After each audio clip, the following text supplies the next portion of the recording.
Okay, thank you so much, members and our visitors today. I want us to proceed on paperwork. I will leave that to the secretariat and my committee members to deal with it. I already have my copies, so I'm okay and ready to go.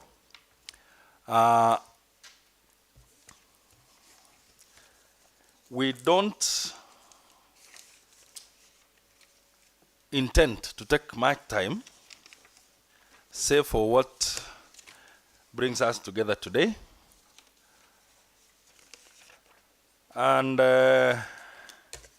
my name is Gilbert Kiptoo Chepkonga, MCA Ainab Kolare Ward. I think that was omitted from the first introduction, and the chair to this committee. Perhaps, do we have any other member who've joined us? And I don't think so. So we can proceed on. We have one, okay. Can he be introduced?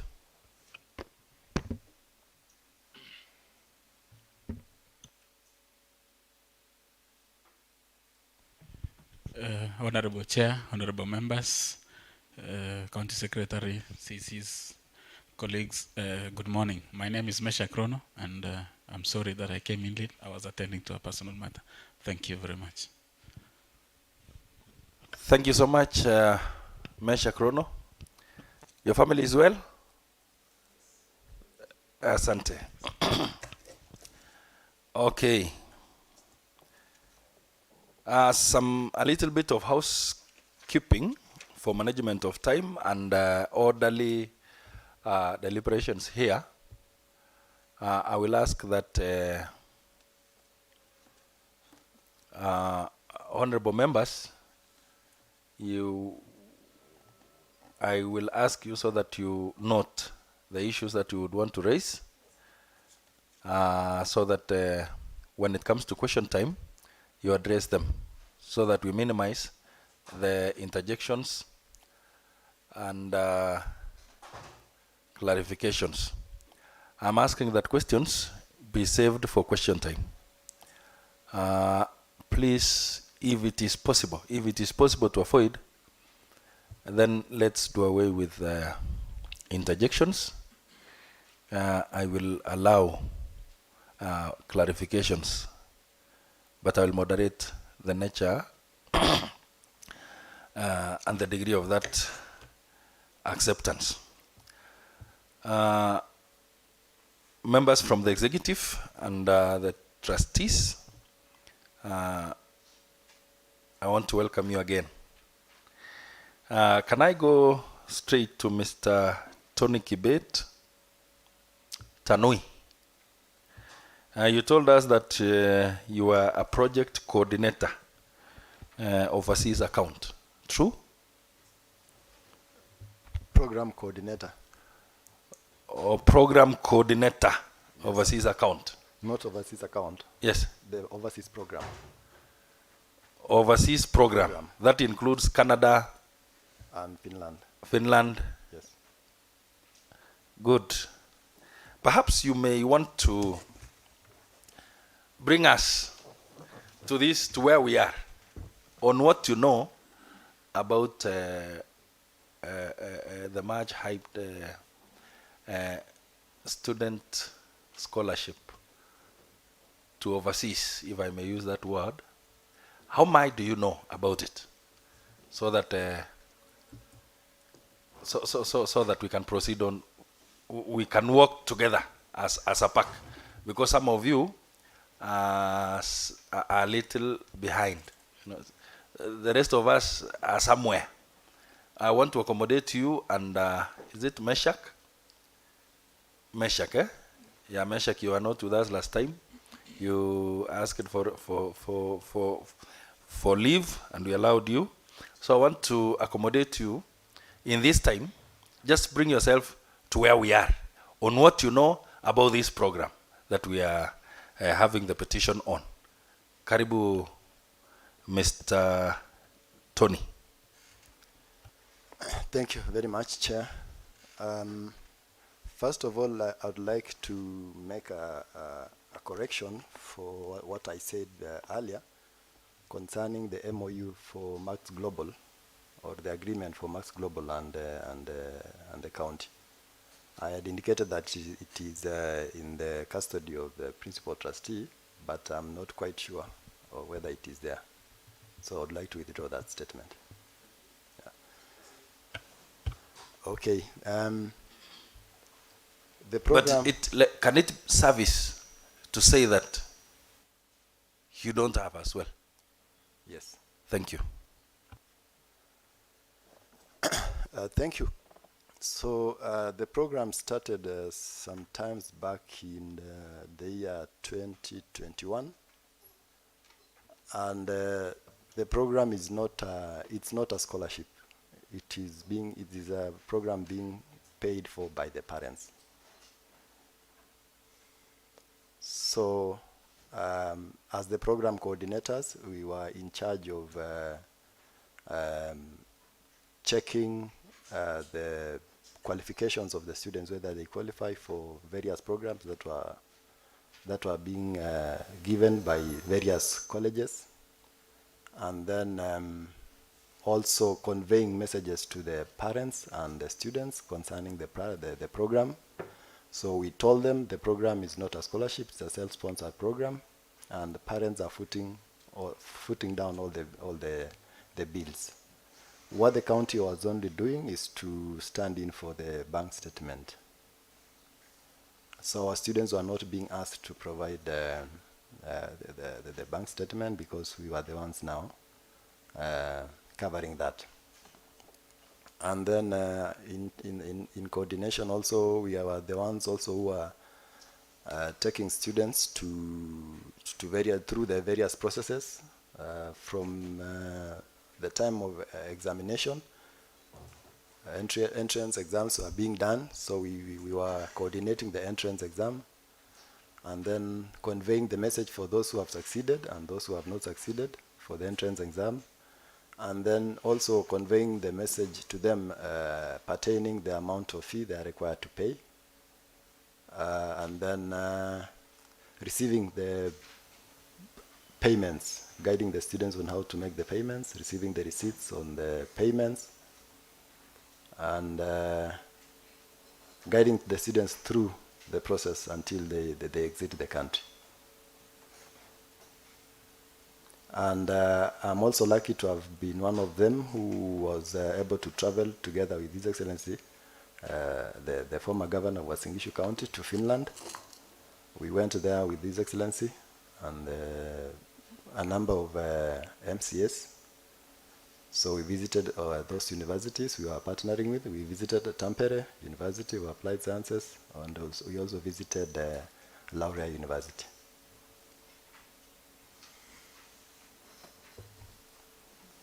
You're done? You're done? Yes. Thank you. Now, Maybe I want to seek more clarification from Mr. Tony. okay. You said you traveled together with His Excellency, the former governor, Yeah. with a number of MCAs. Are you in a position to name the number of MCAs and the names of the very MCAs? One of them was Mr. Misoi, Honorable Misoi, and Honorable Noah Kemboi.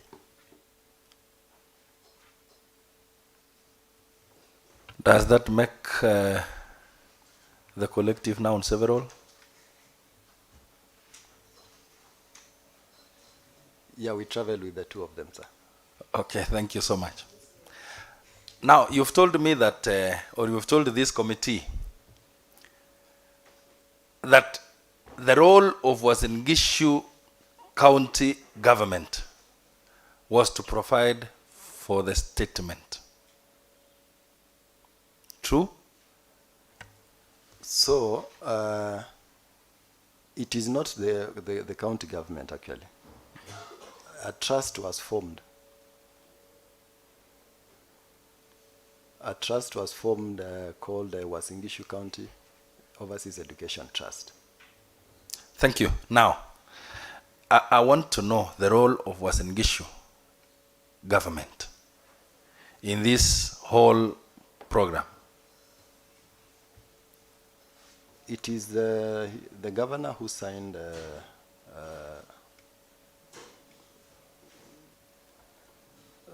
the MOUs together with the CEO, I think. Chair, through you, Mr. Tony, kindly, we don't want the facts from you. The question was very simple. What do you understand from this program? Just say the way you understand. Okay. We will pick the facts from what you say. Just say what you understand about the program. Just simple like that. Don't try to remember a lot of things. Just say what you know about the program. In a layman's language, how do you understand it? Okay. Yes. Actually, the program is a very good program with a good intention, because it is intended to take youth from Uasin Gishu County to go and study in overseas countries. And as I have indicated as a program coordinator, I have indicated what we have been doing as coordinators. So I don't think I have much to say to add on that. Okay, thank you so much. Let me ask, then I will. Now, because you've donated your time for us, actually you've saved us a lot of time. So, there is the trustee, and there is the county government of Uasin Gishu, and there are the students, and there are parents. Now, the whole idea, according to you, was muted by the county government of Uasin Gishu. The idea, the good program of sending students to Finland, right? Yeah. And number two, that the operations was left to the secretariat, right? Yes, sir. The management of the students was also left to the secretariat, so that the county government of Uasin Gishu was an interested party only to the extent that the students go to school and progress or develop themselves. Thank you so much. So what was your role? Were you, where are you? I'm looking at, I'm finding the space. Where are you? Are you in the county government of Uasin Gishu, working to see to it that the students go and study overseas, or you are in the team that was managing the trust? When the trust was formed, the trustees of the trust are those people who are in the county education revolving fund. So I am one of the officers in the county education revolving fund. I'm the principal education officer. So the revolving fund is the one that is in charge of providing scholarships for students of Uasin Gishu County to go and study in various colleges that the county has signed MOUs with. For example, there are those who are in KMTC, among other colleges. So the intention was actually, I think the reason, maybe this is now my thinking, the reason why it was, the program was co-opted now into the Uasin Gishu overseas, into the revolving fund, and that's why we are the coordinators, we are in the county education revolving fund. I think it was envisaged that at one point maybe the act could be changed so that it could also accommodate scholarships for overseas program. Because when we started the program, the act had not been changed to accommodate overseas program. But after that, it was changed, and overseas program was also part of scholarship program. Thank you so much. So you were co-opted into this trustees group because you are a member of revolving fund. Yes. Together with the four? Because together the trustees were also the board members of the county education revolving fund. Good. Thank you so much, Chair. Let me go to. Yeah, okay. Welcome. Thank you, Chair. I don't know whether Mr. Tony is in a position to give us the specific names of the Chair. There is interference by the rest of the nominees, so I don't know whether we give them time to give more information in relation to that. But Chair, Chair, Chair, Mr. Tony has said that there were other trustees. I don't know whether he's in a position to tell us the names of the other trustees who are members of revolving fund.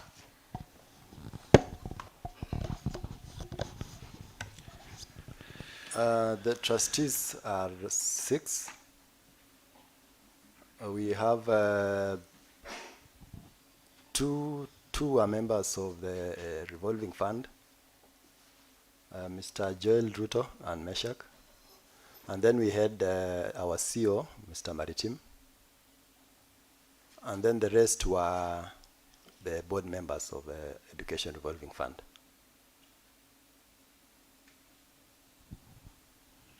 Can you come clear on that? Because we are until today we are still struggling to know the membership of the trustee. So the members of trustee. Now, you said that we have the former CEO, Mr. Maritime, who is the principal trustee? Principal trustee. Number 2, we have Joel Ruto. Joel Ruto. He's the director, Education Revolving Fund. Director. And then Meshach Rono, the deputy director. Meshach. Proceed. And then we have the board members now, who are the board members of the revolving fund. As members of trustees? Yes. There are how many? We have Mr. Chelule. Chelule.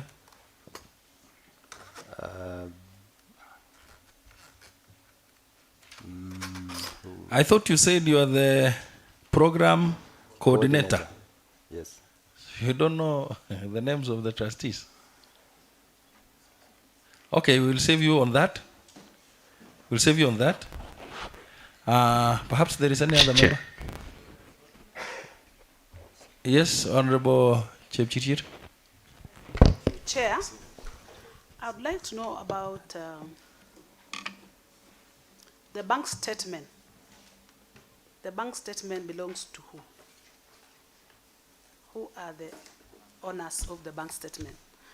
And then number 2, you know, why I'm asking that, Chair, I know this is not a program of the county, but you know, it baffles me when you get a report like this, written, Republic of Kenya, County Government of Uasin Gishu, Department of Education, Culture, Youth Affairs, Sports and Social Services, Office of the Chief Officer, Youth Affairs and Sports, and the names of the students here.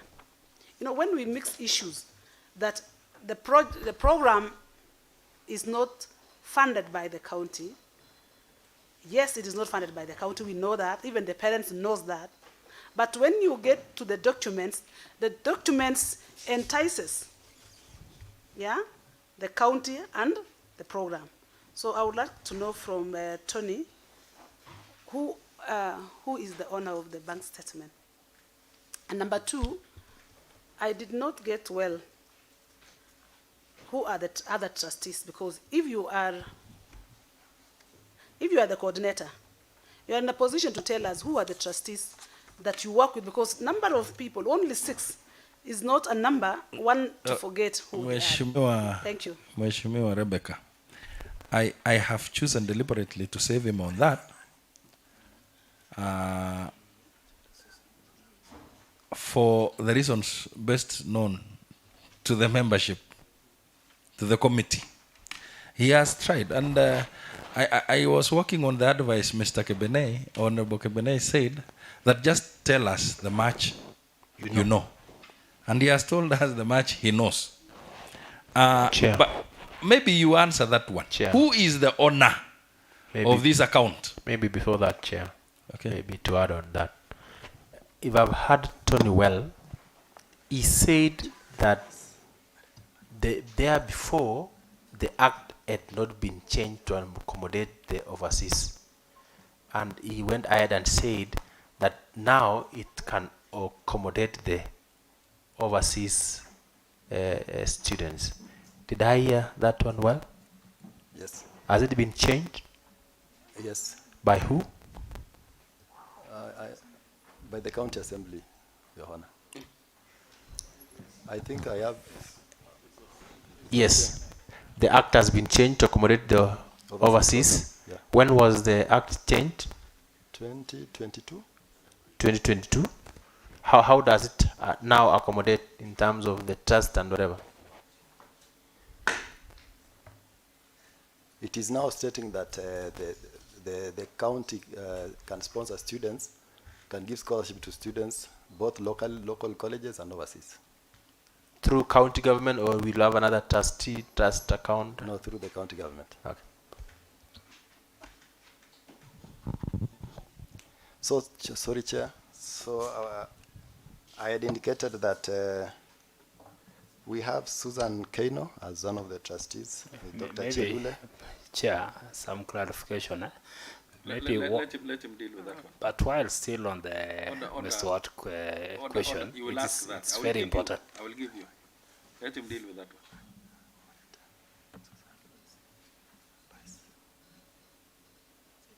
Perhaps you can, Honorable Shah, Honorable Kaitan, you can ask.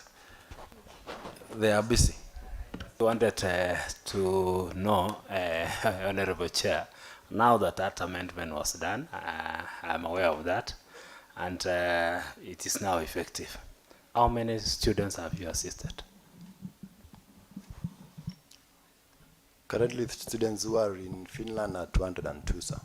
I mean, what you have assisted after the enactment of the act, after the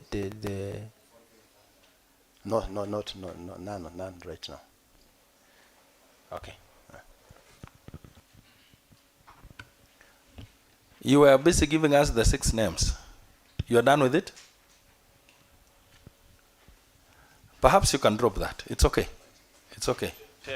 Chair, with a lot of respect, I think it's good that we give the Mr. Tony time to give us the list of the names. As you are aware, in the other submission from the participants, the membership was very important.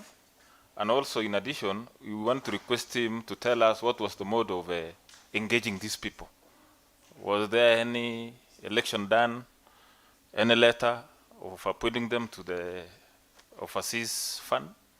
Maybe, I think it's very important for them to give us that information, kindly. I'm not sure. I cannot say whether there was an election, but what I know is that they were members of the County Education Revolving Fund. Chair, but we understand that members of Revolving Fund, most of them were co-opted to overseas program. Now you are in the process of naming them. I would request through the chair that let him continue naming them, and when he concludes, he tells us how they were engaged. You know, a coordinator is not a simple person. In fact, it's like a CEO of the whole program. So, Chair, kindly allow him to give us more information on that. Mr. Tony Kibet Tanui, I'm not asking you to tell us what is beyond your knowledge. We are only interested with what is within your knowledge. Yes. And you've told me that the members, you've given me 5 names. Yes, let me give you we have Dr. Chelule, Yes. members of the trustees, Dr. Chelule.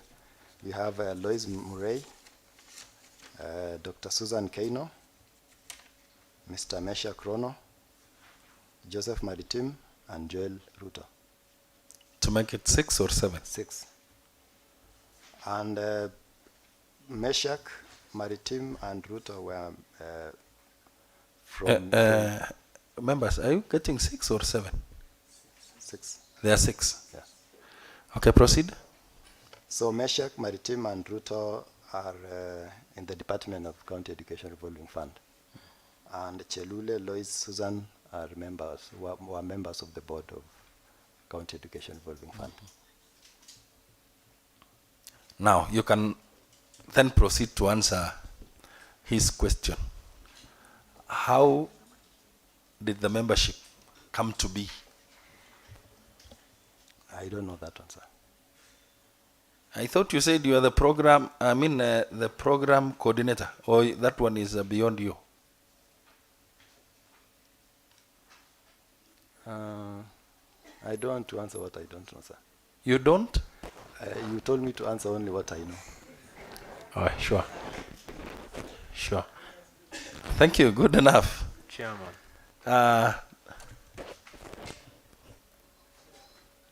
Yeah. Thank you, Chair. I wanted to know from Tony Tanui, being the program coordinator, how many meetings has he attended of the trustees meeting? And when was the last meeting? And in the last meeting, did all the trustees, whether they are 7, whether they are 8, whether they are 6, did all of them attend?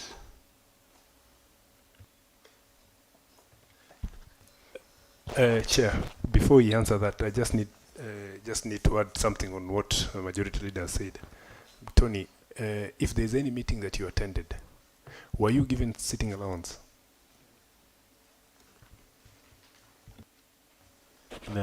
Then Chair, I don't know if this one will, I might have gone far. Let me just ask and then you guide me, Chair. No. Let him accommodate the related question. Then I'll come back to you.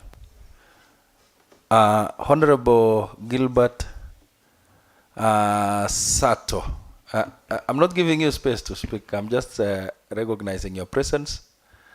And we had a little housekeeping prior to this, but that does not to say that you are not welcome. Karibu. Thank you so much. So please address that. Address the issue of Honorable Majority Leader and Honorable Kebene. Maybe I didn't get them well. Please, if you could. Mine was very simple, Chair. Have you ever attended any meetings of the trust fund meetings? And if so, when was the last meeting? And in that last meeting, how many of the trustees attended? I have attended as only in attendance, but not a member of the trustee. So I attended one, but I cannot remember exact date. But I was not given, there was no allowance that I was given for attending. Thank you. We are not so much interested on the date. The interest here is what was the membership? And thank you for telling us that you were not paid any allowance, sitting allowance. What was the membership? In that day, we had Lois, we had Joel, we had Maritime, we had Meshach, and Chelule. Susan Kaino sent an apology. Do you still remember the subject of discussion through Chair that day?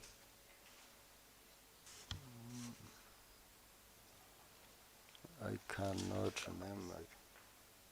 And Chair, through the Chair.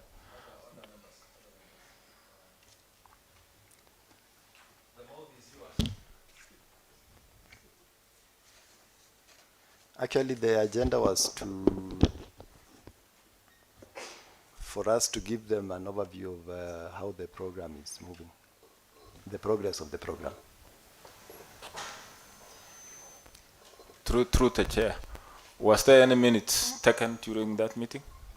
I think they are there. They are there. They are there. Yeah.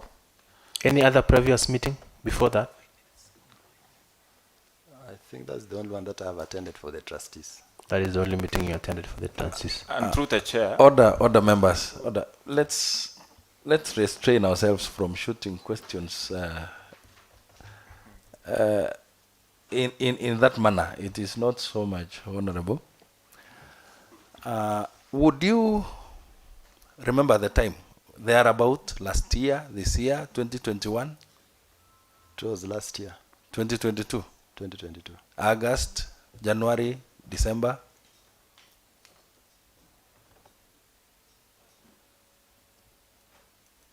I can't remember the exact month, but it was towards the end of the year. Towards the end of the year. Thank you. Maybe around August, September, October, November, around there. September will pick it. Thank you. Honorable Mary Goretti.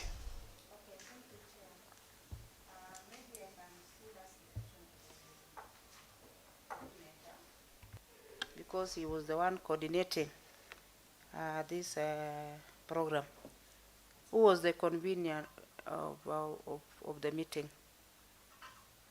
Who invited these people to the meeting on that day when you were to meet?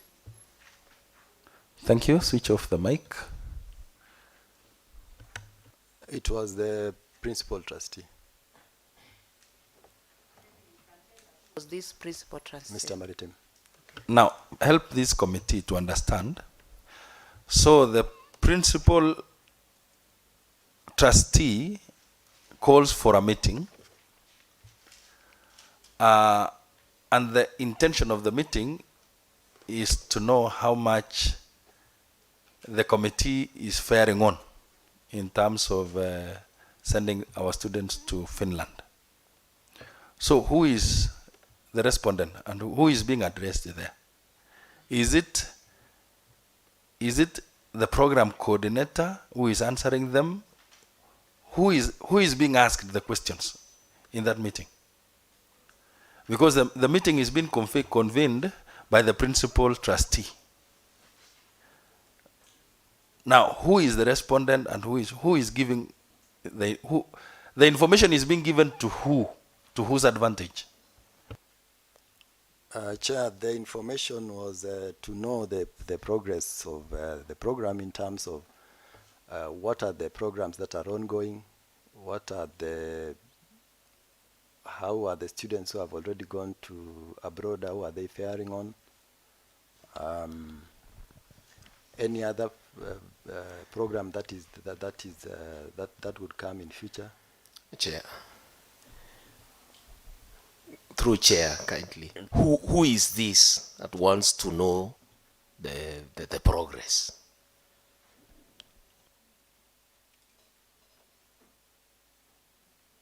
Members of the trustees. Now, the members of the chair, through chair, these are members of the trustees that are managing. Then they call a meeting to ask themselves how they are managing. Sorry, maybe, Chair, as I have said, 3 of the trustees are were working in the county government of Uasin Gishu, and 3 of them were board members. They were not fully employed. So the 3 now, yes. Chairman, maybe let me go back to chairman. Chairman, Honorable. just allow me, chairman, to ask. Kindly let Tony tell us, how does a trust committee work, and how do we manage a trust fund? Chairman, these are six members of the. These are trustees that have been given the mandate, and there are 6 of them. Now, to mean that 3 were working and 3 were not there, because if we are to inform others, that means, and where are the parents in this limelight chair? Where are the parents? Honorable Jonathan, it will work very well if you ask very few, so that Mr. Tony will be able to address your issue substantively. Now, Tony, I want to understand. So the absentee trustees are being informed by the routine management trustees on the welfare of the program. Is that what you're telling us?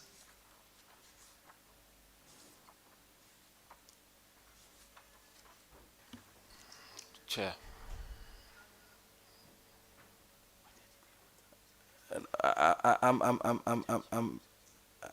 I'm giving the mic to you. We want to be taken. We want to be okay with you so that we leave you. You know, if you leave some gray areas, we'll have problems.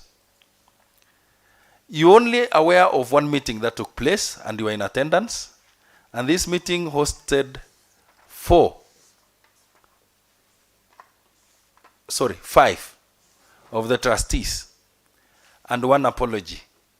And these 5, 3 wants to inform the 2 of the welfare of the program.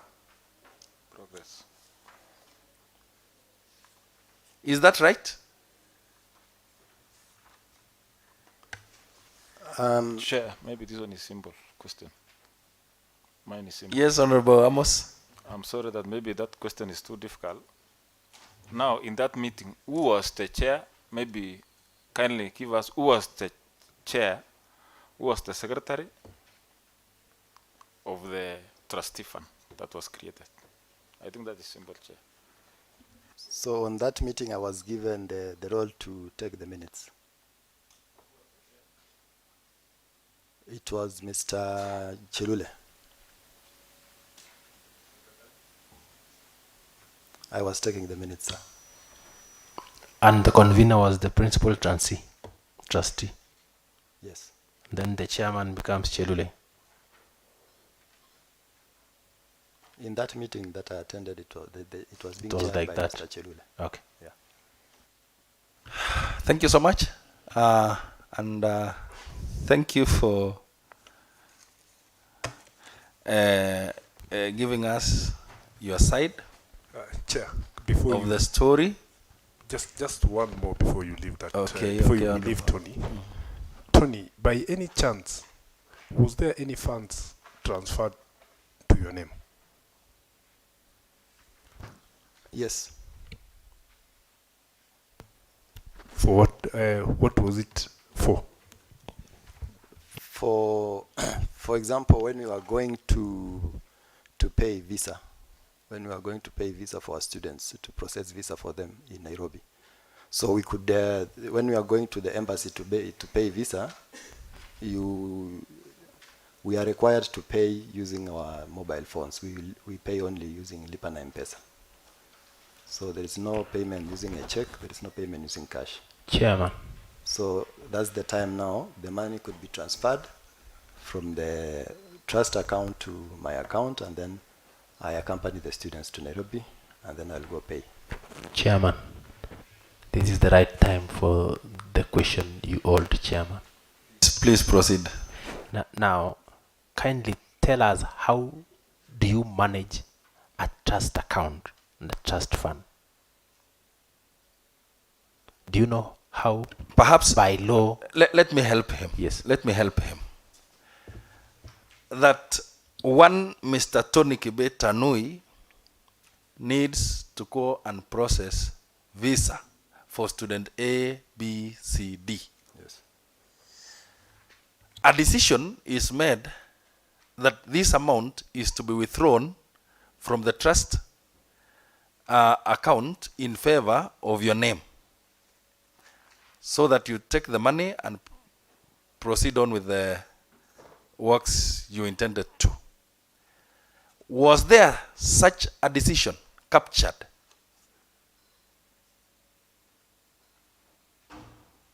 Was there a decision captured to say that Mr.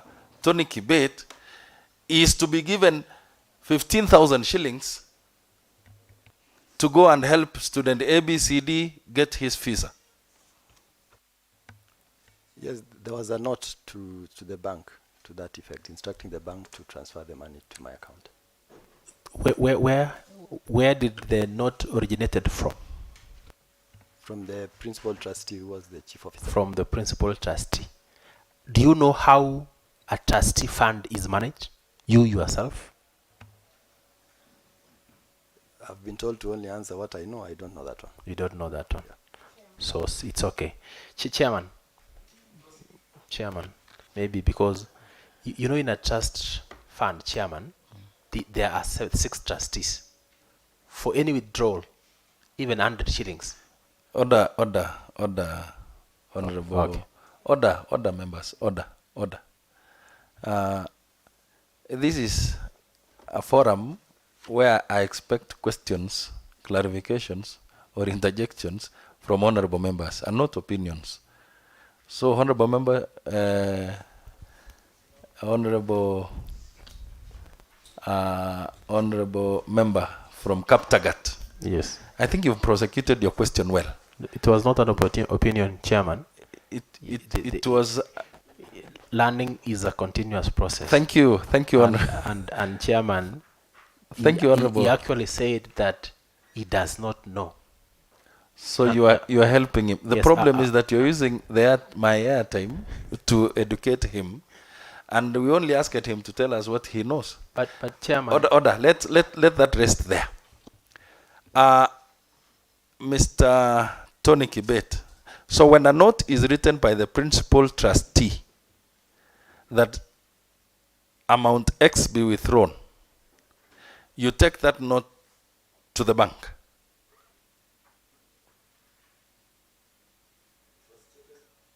The note is, the instructions are taken by one of the trustees, who was Meshach. So Meshach takes the note to the bank? Yeah, together with the details of my account. Good. But you don't know whether there was a meeting to occasion that decision? Yeah. Thank you. On that note, Honorable Diego Taragua. Thank you. On the same note, I wanted to inquire from Tony whether he's able to tell us the amount he transacted through his name. Honorable Merigoreti. Thank you, Chair. My question is that before you decide to do any withdrawals in a bank, I want to believe that there are minutes that accompany the same. That on this particular day, you are able to sit and agreed or came to or resolved to withdraw a certain amount for this purpose. Were there minutes anytime you are doing any withdrawals, accompanying the withdrawals? It was a letter from the chief officer, who was the principal trustee, not minutes. Maybe through her. How many letters do you have of such nature as the program coordinator? How many letters do you have in your possession specifically demanding that this match be withdrawn in favor of individual X?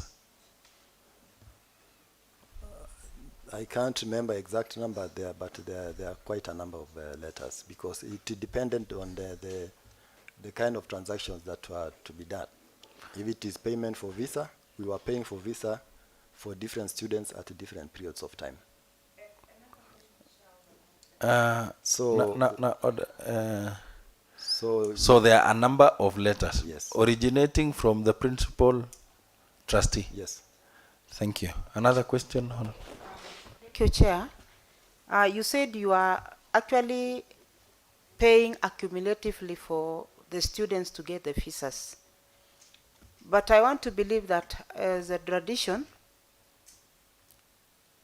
payment of visas is done individually by that particular person who is actually going for the visa. I don't know how it happened that you paid accumulatively for the students, because I want to believe that every student is supposed to launch his or her visa, and then there's an acceptance or a decline. What happens to the case whereby now there's a decline of a visa to a student? Thank you. Chairman, maybe to just add one. Yes, yes. Tony had the audacity, chairman, to withdraw money through a letter by the principal trustee. And this is a trust fund managed by 6 trustees. You did not take time to ask about the approval of the other 5 trustees because this is a trust fund. Why did you believe so much in the principal trustee? And yet there is the chairman of the trust as Tony as an individual. Okay, so maybe to start on Honorable Goretti's question, the application for visa were done in groups. We were not sending, we were not applying for visa for one student. So we were applying for a group of students for a particular university. So if it is Tampere, we are applying for 25 students as a group of 25 students. We apply for all of them, and then they are given an appointment to go and to the embassy.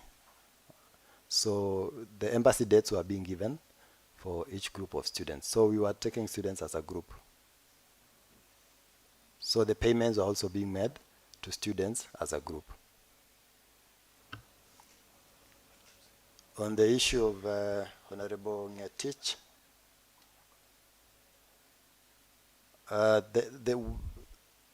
the withdrawals were not done over the counter. It was a check that was being written. But Chair, even if it is a check, why do you trust one trustee at the expense of the other 5? The check was not being signed by only one trustee. It was signed by 3. Minutes accompanying the withdrawals? Not minutes in letter. What about minutes, because it was supposed to be approved by the 6 trustees for any approval? There was no minutes. There were no minutes when we were doing that, but there was a letter from the principal trustee. Okay. But the signatories were not only one. Proceed. Honorable Yego's question. Maybe I didn't. The question was, how much money okay. were deposited in your favor through the entire period? I cannot remember the exact amount of money, but it depended now on the number of occasions that I was visiting the embassy. Approximately how much? To a tune of how much? Approximate. I can't tell. Twice, once? Several times, more than twice, more than thrice. Because it depended on the number of occasions that I was visiting the embassy together with the students. How much were you paying for one student visa? For those who are going to the embassy, it was different, and then for those who are going to the agent called VFS Global, it was different. So for those going to the embassy, it was 47,500. And then for those going to VFS Global, there was an addition of 9,500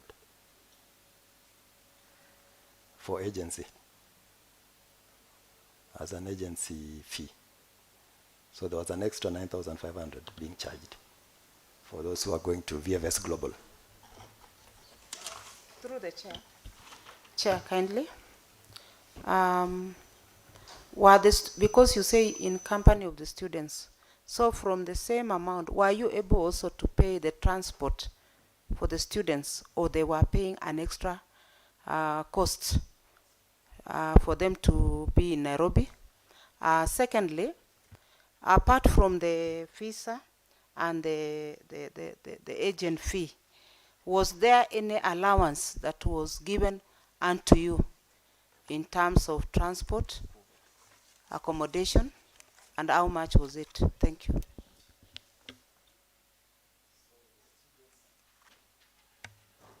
The students were going there using their own means. So we were just telling the students this is the time that they are required to be in the embassy. So we were meeting them at the embassy. They were not facilitation from us. What about you? I was being facilitated. What did you call that facilitation? Allowance. Transport allowance. Yes. By the fund or By the per fund. diem as a staff of the county? By the fund. At first, when we were beginning with the Tampere group, the frequency of going there was not that much. We could go there maybe once or twice in a month. But now the frequency increased when the number of students increased. And now clearance from the CS was not coming. At times, CS could approve that we give an allowance together with the transport, and at times it could take time. How much was it per trip? Per day, Yes. around 10,000. And sometimes it could be there for even up to 1 week. So is there a situation, through chairman, is there a situation you took allowance from the fund and you were paid by the county government per diem? No. There is no situation? Yeah. Okay. Chair, over the same issue of withdrawing the allowance, were the parents aware that the trustees are being paid allowance while on duty in Nairobi? They were aware, they were being told. We used to tell them when we were having a meeting with them. Where was the provision of that money? Because all the money was meant for school fees. Let me ask that in this manner, Honorable Isaac. When we started this inquiry or to prosecute this petition, we were told how much a parent was to give for a student. And we interrogated to know which money went where in that wholesome amount. And in the submissions we got, there was no money for allowance for the trustees. In fact, the trustees are employees of the county. So there was no money saved for you as trustees. In fact, you were not told about that. So did you communicate to the parents by telling them that 3,000 of what, or 5,000 of what you gave us will be used to take care of logistics and allowances and per diems? Yeah. Did you advise parents in such a manner? So there was also the fee that that was being charged for entrance exam. Yeah, so I cannot say exactly the money for our allowance was coming from where, from which vote head. So who is in a better position through the chair to tell this honorable assembly that the amount being charged as facilitation for your office was being drawn from?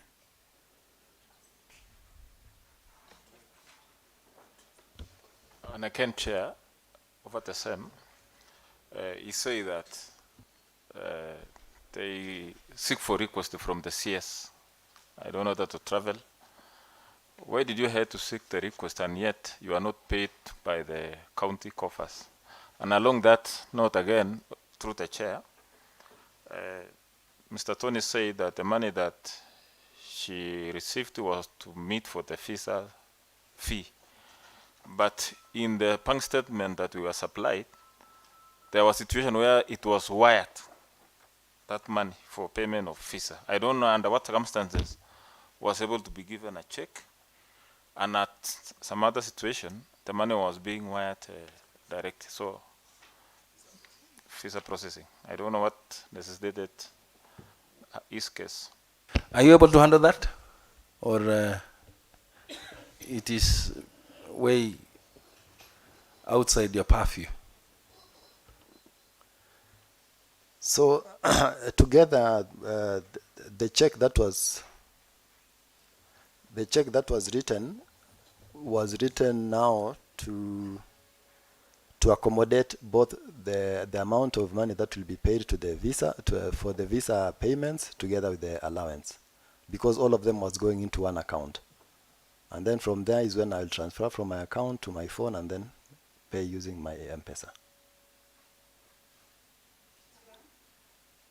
Honorable members, I want us to move on. Let me handle the ladies, starting from Honorable Rebecca. Not the ladies, but the honorable members of the assembly. Thank you for that correction. Honorable members. Thank you, Chief Kule, for defending me. Chairman,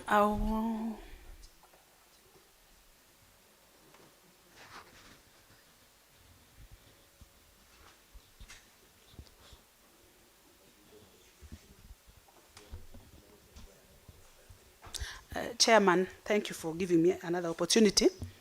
I want to know from Mr. Tony if they had a separate office to run the business of these students, and if it is there or not there. Were there furnitures purchased for the same office? Honorable Mary Goretti. Thank you, Chair.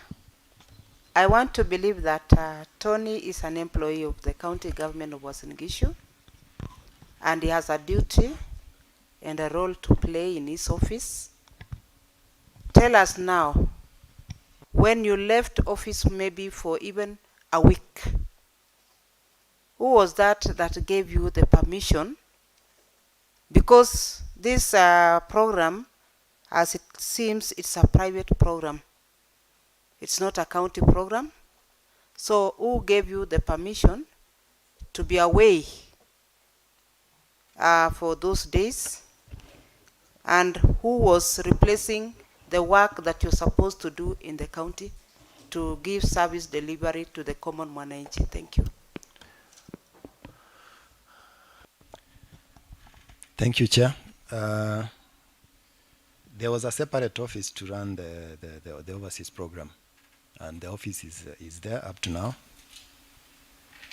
And the person who was giving us permission to travel was the chief officer. Who is also the principal Secretariat trustee? with the same office. If there is an office, do you have secretariat in that office? You're asking whether we have a secretary in the office? The question is, you've said that there is an established office, independent office, dealing with overseas education matters. You acknowledge in the affirmative that it is there. Does it have a secretariat? Yes, we have a secretary, and we are the three of us, Meshach, Joshua, and I, are in that office. And you are also the staff members of Uasin Gishu County? Yes. So you work from the same offices? We work from the same office that is accommodating the Department of Youth Education. So you have a separate office? Yeah. Over that? Yeah. I want to understand, which separate? Is it your office? You have your office as an officer of the county, and you have office number 2? No.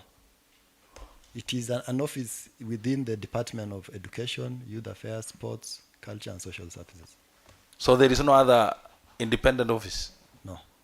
But it's so perhaps you would want to withdraw your earlier statement? That you have an independent office not dealing independent office, it is Through chair. within the county education, Department of Youth, Education, Culture and Sports. Thank you so much. Through chair.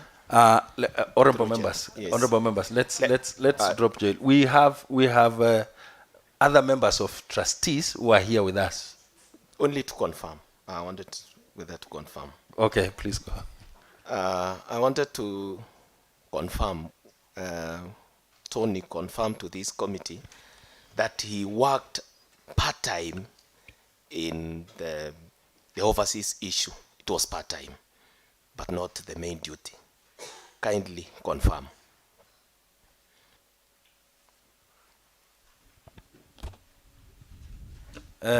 Mr. Tony, the question is, who is your employer?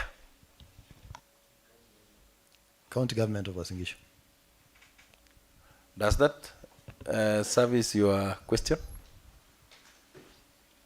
Chair, so I wanted to, it was part-time job in serving the overseas issues.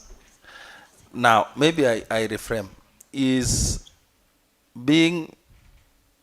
working as a program coordinator a side hustle, or it is, or you were seconded by the county government of Uasin Gishu to assist in the holistic program of improving the welfare of our students? Okay, thank you, Chair. I was seconded by the chief officer. I have a letter to that effect. Thank you so much. Through the chair. Yes. Kindly, this issue of the office, I want to believe he has confirmed that there was no other office apart from the office that he uses as a public officer. Are you aware of any situation where furniture was acquired through this account? Are you aware of any situation that furniture was acquired or procured?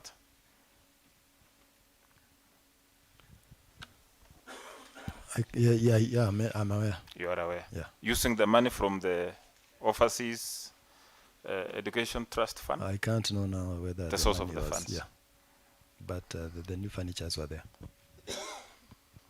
So it seems. On the same question. Order member.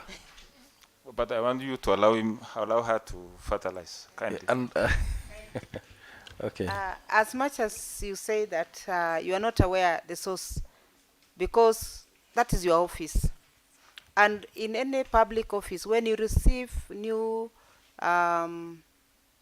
furnitures, there is an inventory book that you actually have to sign that I have received this from so and so. Were you able to receive and indicate the same in an inventory book? Or let me reframe that. You don't know where the money came from. Did you see the furnitures? You saw the furnitures? Yes, I saw the furnitures. You know where they are? Yeah. In a public office. Where are they?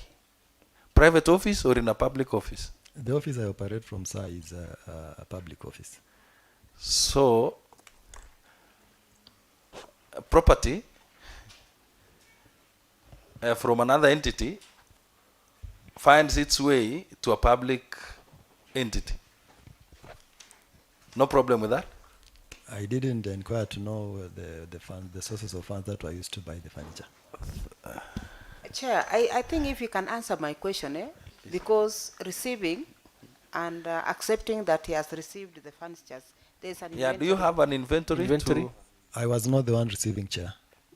Who received? Through the chair? I don't know who received, but I found them in the office. Now, you said you are 3 in the office. Yeah. You, Meshach, and someone else. Yeah. Who among the 3 of you received the inventory? I can't tell, but I'm not the one. Now, are these assets county assets? Order, members. Order. Tony. I'm giving you time to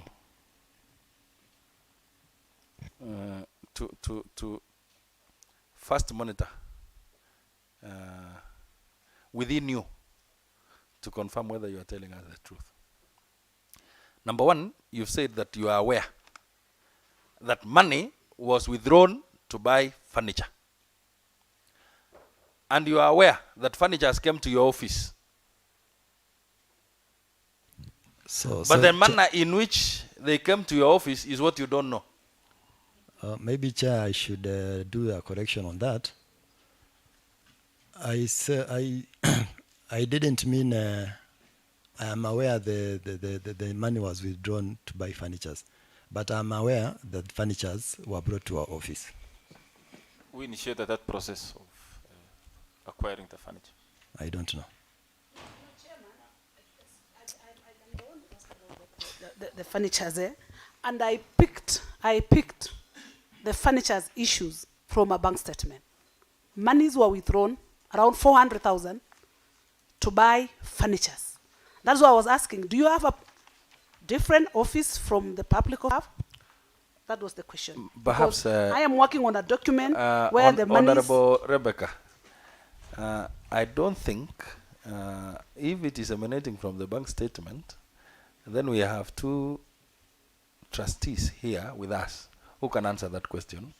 The question to Mr. Tony was whether he received the chairs, the furnitures, and there is an inventory to prove that.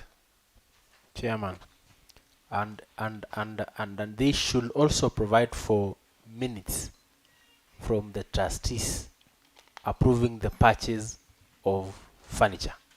You can help us with that? The number 2 chair, in line with that, how can you purchase furniture from a trust fund and take it to a public office? And we have the provisions of purchase of furniture. Honorable Jonathan. Yes.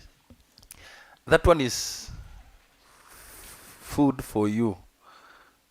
Yeah, to deliberate on when you will be writing your report. Please answer that. Was there any minutes from your side demanding that these chairs be bought? And if there were none, did you receive the seats? Or did your colleague receive the seats? The furniture, sorry. I don't. It The is the furnitures are there, but I'm not the one who received chair. Do you know who received? No. So you're telling this committee that furniture has found their way into your office without the knowledge of the office bearers? We are 3 in the office, sir. So maybe one of us could have received, but I'm not the one who received, sir. Then, Chairman, Chair. maybe he has not received that, Chairman. How big is this office and what kind of the chairs are these? And Perhaps you can help. Are you able to help us in knowing the kind of furniture that were bought? Seats and tables. How many seats?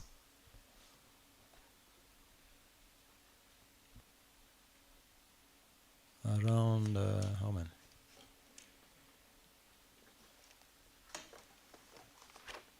Four? 4 seats, and how many tables?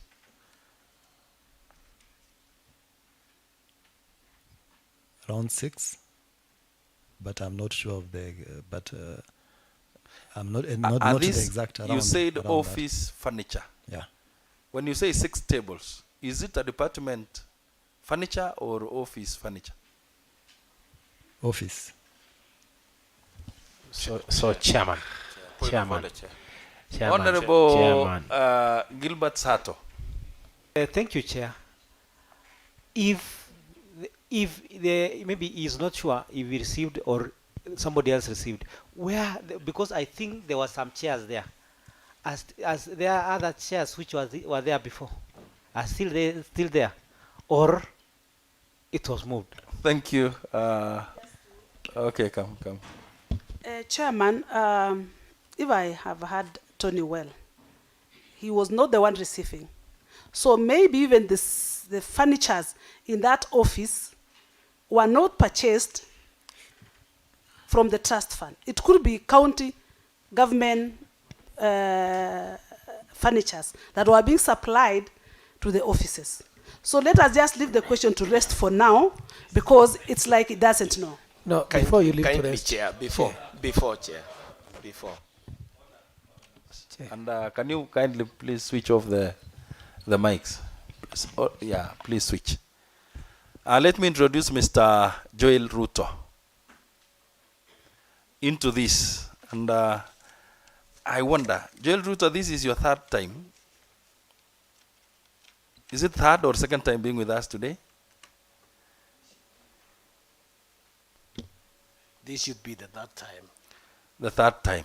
Unfortunately, this is the third time and you've not been given enough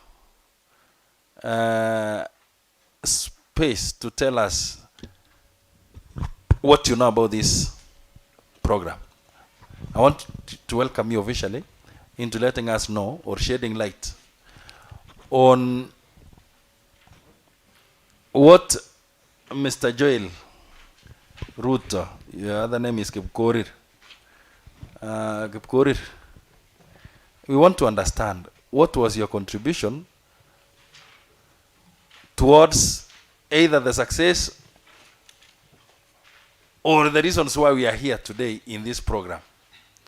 Because I want to acknowledge that we are here today not to celebrate the success, but to hear what the petitioner is telling us.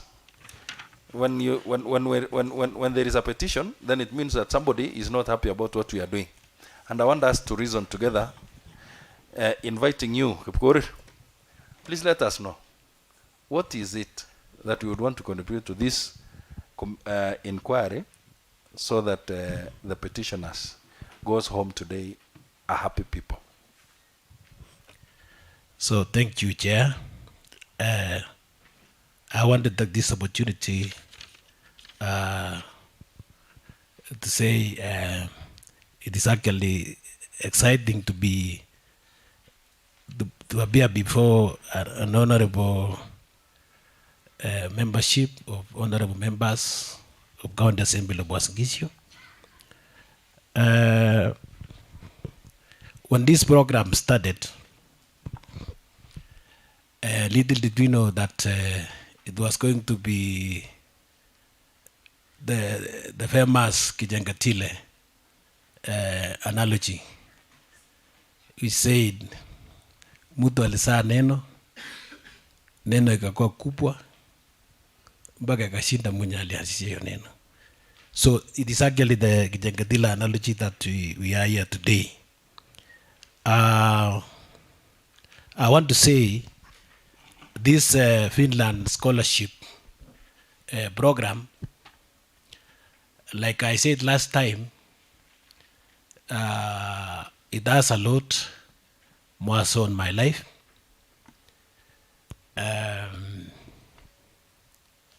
It has actually, I don't know how to put it, but okay, so let me say that this program, when it was plotted by His Excellency the Governor, the former Governor, that let us start a program to assist these young people. So we sat and we were asking ourselves questions: how are we able to assist these students? So my role actually was, I wanted the government to fund this program. So, and me actually worked around the clock to ensure that the Education Revolving Fund Act of 2016 was amended to allow the students to be funded by the county government of Uasin Gishu. But because of timelines, there was need to come up with a stopgap measure, and that stopgap measure was to form a trust. We actually formed the trust, and so much has happened. What my colleague Don said about this trust, maybe I'll just be adding, because so we had when we sat in the office of the Chief Officer Youth and Sports,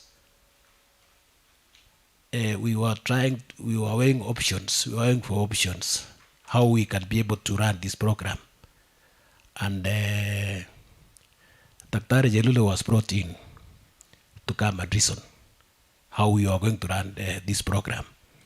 So when he came, in fact, I remember it was that time, I've forgotten the date, but when we came, we discussed how best we can be able to run this program, and he was actually the one who proposed the name of this trust. Okay, so when he proposed the name, so we actually accepted the name because there are so many names that had been bloated. We wanted to go self-help group way, but it was not working. We wanted to open this account in National Bank, but National Bank was so stringent. I mean, the conditions they gave us were so stringent, and we went to KCB. Personally, the reason why we are here, you did ask me why we are here. The reason why we are here, and this is very key, it is like the petitioners don't trust this program courtesy of perceived or real accountability issues. Chairman. Order. Allow, kindly request him to withdraw that statement. We need accountability. It's not a matter of trust. When it comes to issues to do with money, even if it's 100 shillings, it's about accountability. It's not about trust. Honorable Jonathan, please allow him to proceed. Proceed. Yeah, I think honorable members distorted my... Order members. Please allow him to proceed. Point of observation. Order, Mheshimiwa. Order. On Mr. Joel, yes. Proceed. And I'm asking that he proceeds uninterrupted. I would actually have answered your concerns if there were some guided questions, your honorable member. So this program, I want to shorten my submission. So when this program picked up,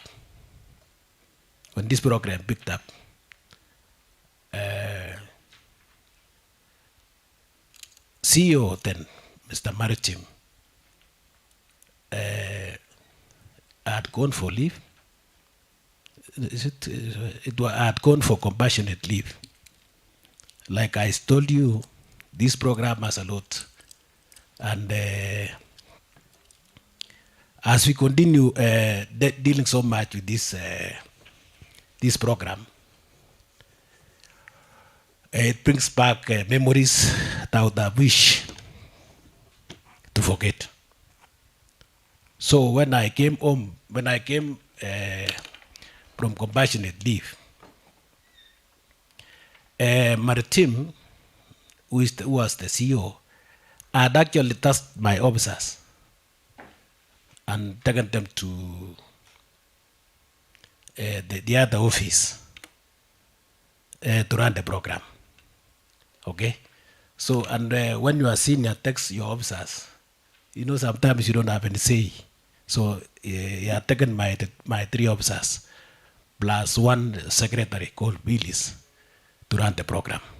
So, day-to-day activities of this program was being run by the secretariat. But I did remain the signatory of the account. But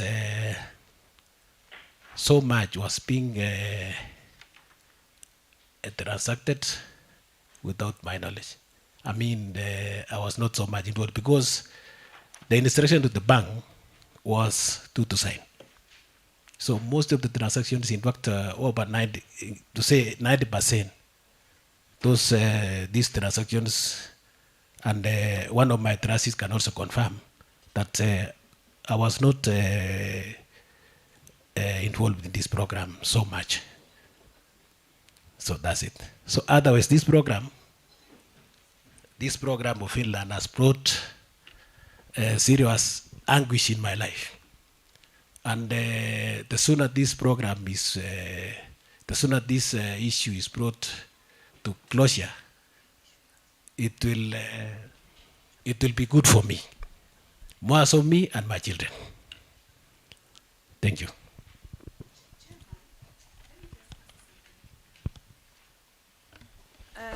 Mr. Ruto, good afternoon. I want also to ask, though I don't think this is the right time for the statement issues, but let him just take note on the same. There was some transaction under your name. Thank you. In the bank statement, around 400,000 again. I will answer that. I just want you to note, and then when we get to the statement stage, you can answer us what that money, what was it for? Thank you, Honorable Sarah. Mr. Ruto. Yes. You are informing this committee that you went for a compassionate leave. Yes.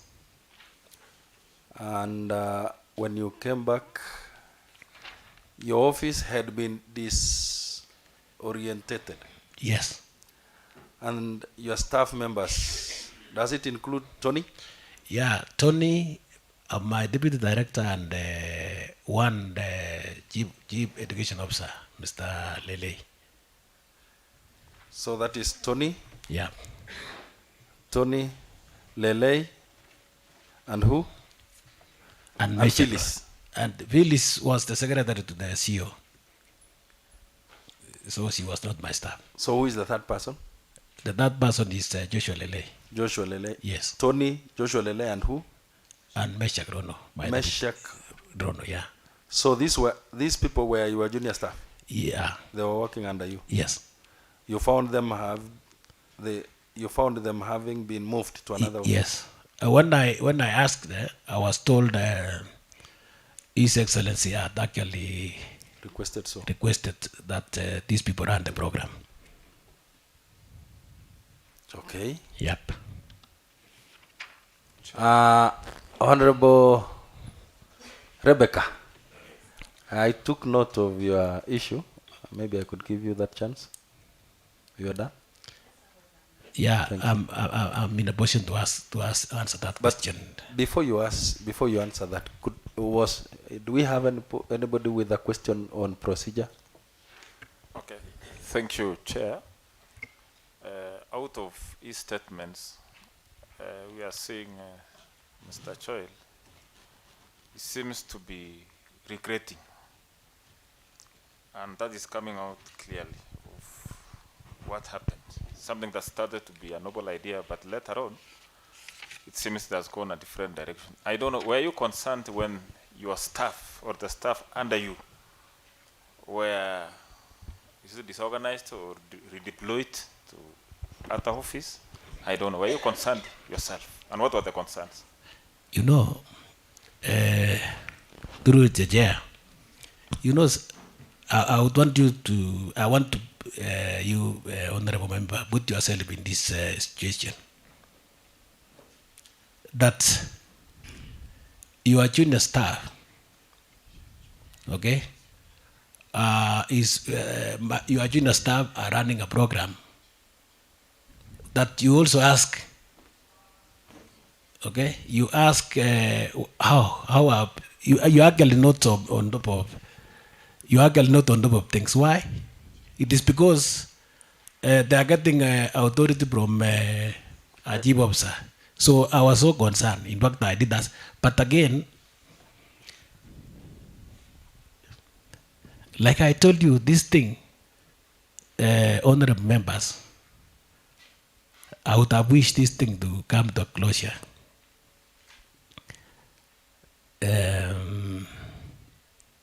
Yeah, it actually told on my life. Having your staff who are supposed to be working under you, and the worst, in fact, the worst thing, the worst of all, is when my staff were going to Canada. The recent travel to Canada. I only learned on the social media that they are signing MOUs in Canada, and I was not aware. You know, that kind of thing. So it is apart from you know, I had to wear a preface and say I'm aware, but in this I was not aware. So those are some of the things that we are supposed to understand as members. So that thing was actually removed from me. By all standards, I was supposed to be in charge of the program. Sure. Yes, by all standards. Chairman. But let me tell you, I was not running that program. Thank you. Through the Chair. chair. Chair. Mr. Joel, Yes. can you authoritatively say, authoritatively tell this committee that this program was managed from other quarters other than the intended department? Yes, let me put it this way. You know, if this program was, if I was running the program, if I was to run that program, okay? Because, you know, I was asking myself, and I was asking loudly, that how comes that you are here, you find your staff, when you ask where is, let's say, where is Joshua Lele, you are told he's in Nairobi. Doing what? He has gone to the embassy. Okay? So, protocol, you know, from where I came from my experience. Let's not go there. Yeah. Let's not Yeah. go there where you come from. Yeah. I want to accommodate Honorable Kapkea, member of County Assembly representing Tembelia Ward. Thank you so much, Chair, and I apologize for coming late. And I'm listening. I was listening keenly to. Order, Honorable Isaac, switch off the mic. I was listening keenly to CEO, County Revolving Fund, and you've said that 3 of your staffs were moved to Trust Fund.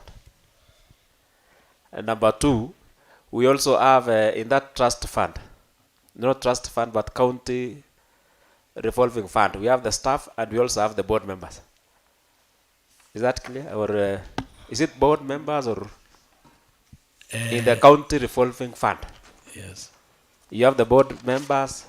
We have the board members. And you have the staff. I have the staff. Board members are part-time. No, they normally come to execute some issues. We normally have meetings. Okay.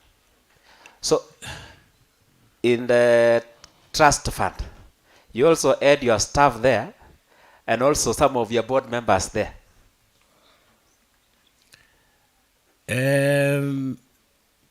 Honorable Kapkea.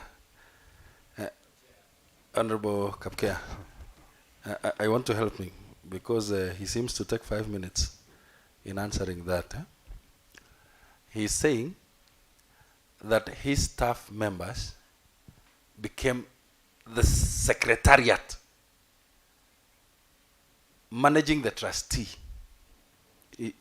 And he was left. You could have allowed me, Chair, to finish managing that. the trust. Kindly. Did you say that? Yeah, they were running day-to-day activities of the. So of this overseas. we call them the secretariat. The secretariat, yeah. So, Honorable Kapkea, we have another body now in the name of secretariat, where decisions came from. And the secretariat now has its leadership. So, Chair, what I wanted to say. And the leadership, according to what I understand, he will advise us. And the leadership from that secretariat is that the CEO, Mr. Maritim, and the 3 staffs are the decision makers. Are you telling us that? You could have allowed me, Chair, kindly, to finish my question, Chair. Because in trust fund, the secretariat, who are some of them are your staff members. Not yeah. Secretariat. And we also have the trustees.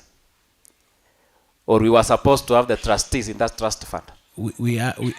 I'm a trustee of that fund. So you also have some of your board members who are trustees in the trust fund. Yes. And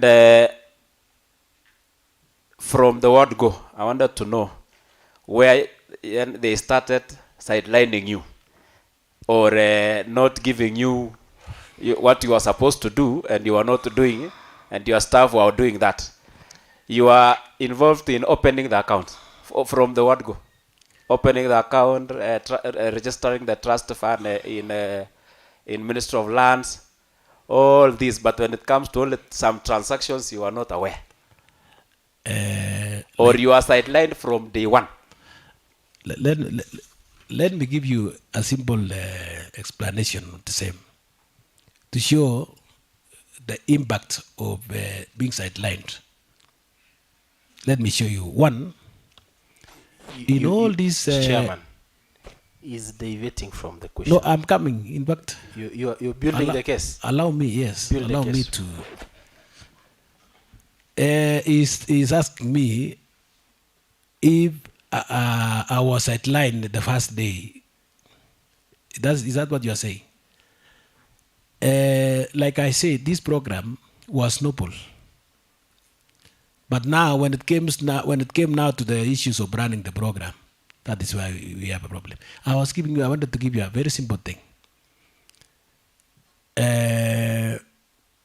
Being involved in running the affairs of this thing at no time, like taking students to embassy, okay, I was not there because anyway, I cannot say.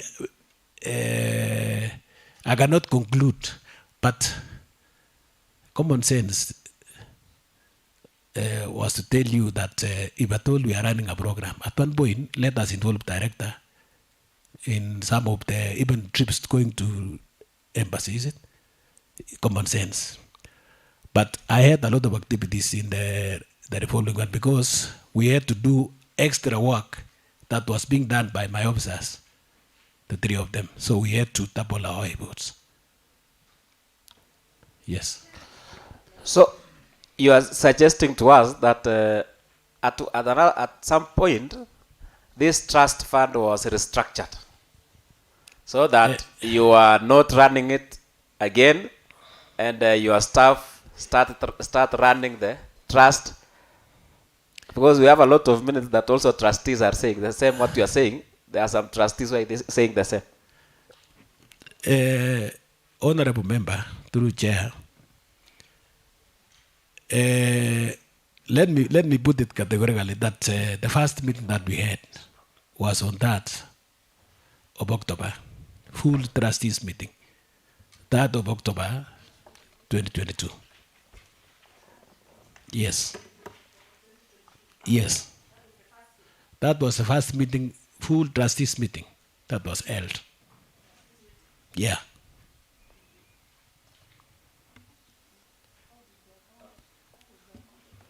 Thank you for that information. I think we gave Mr. We have issues. Tony. We gave Mr. Tony a lot of work, and so you had the answers for the questions that we did not have. Yeah. This was the first meeting. Yes. Full trustees. Yes. To deliberate on what? One, there was some petition by the parents that they were questioning how this program was being run. Thank you. Yeah, and then the other one was we wanted, in fact, order member, proceed. Let me tell you how this meeting was called. You know, it is also very important that we know when this meeting was. This meeting, when this petition of parents had been received by the CC Education, okay? What happened is, you know, CC Education then, that is Mr. Joseph Kurgat, was scared, from what I saw from, he was scared that there is a serious problem that might have arisen in this program. So he called the chairman, County Education Development, Dr. Jelule, and instructed him to call a meeting. So what happened is, Jelule called me, okay, that Mr. Ruto, I want us to convene a meeting of the trust. And members, allow me to explain. Proceed, Yes. Mr. Joel. So members were told, I was told to call the meeting. So I drafted a memo and then sent to all the trustees. Okay? So at some point, some members were saying they were not coming because they have not been involved all along. Okay? So Jelula told them to come. So and when they came, so we had that meeting at Sirikwa. Okay? So you wanted to know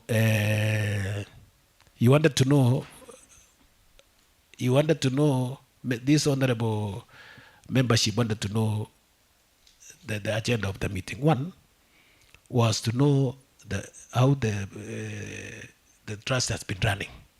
Two, they wanted to familiarize themselves with the Trust Act. Number three, they wanted also to know, they wanted to familiarize with the amended County Education Development Act of 2022. Okay? And they will be, I've forgotten the other agenda. So we had that meeting. That meeting, Tony was taking minutes and me. Okay? I was also taking minutes so to be sure. Okay? Yes. So, what was the other question, Honorable Member? Yes. And then, so please confirm whether this meeting is the one Tony talking about. Yes. We by the way, we have had two meetings. There's a one that we also did when we were dealing with Euro account. This one, when we were changing the signatories of the Euro account to new signatories. So we have 2 meetings. Yes. Did you have any meeting on opening an account? No, we do not have. So the decision to open an account was a property of who? No, the meeting to open the account. Which account? All the accounts, because all the accounts.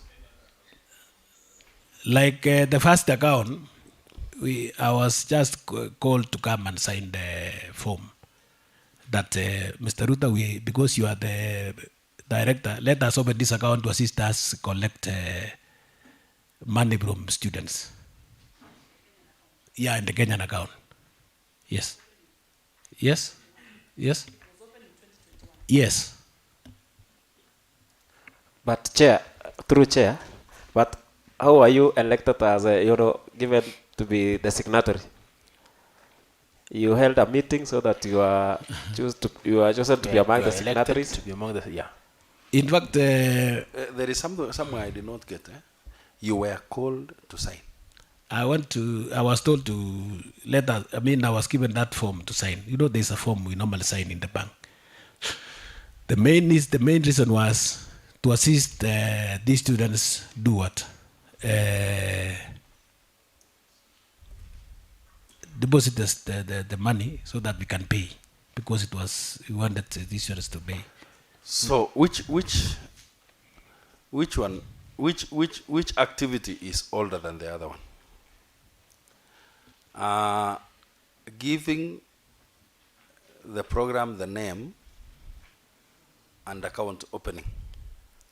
I understand Mr. Chelule is the one who came up with the name. Yes. So that one preceded the account opening. You know the name, I want to be very clear here. The name, we were still contemplating whether to have a trust or a self-help group or something like a company or anything. Yes. So Mr. Chelule helped you to come up with that name. To come up with that name. Yes. It is the same name that you used to register account. Yes. Later. Yes. Okay. Yeah. Now, this while seated with Chelule and you and others, what did you call that caucus? Was it a meeting? We were just, it was actually an informal meeting, so not something that we took brainstorming. Yeah. Chairman. Honorable Chairman. Honorable Ngetich and Mary Goretti. Let me give it to Mr. Honorable Isaac. Yeah, thank you, Chairman. I've raised my hand several times, but I want to say thank you. Allow me to make around 2 or 3 hypothetical questions to the respondent. Chair. Please. Number 1, Mr. Ruto. Is somebody by the name David Kesio a trustee?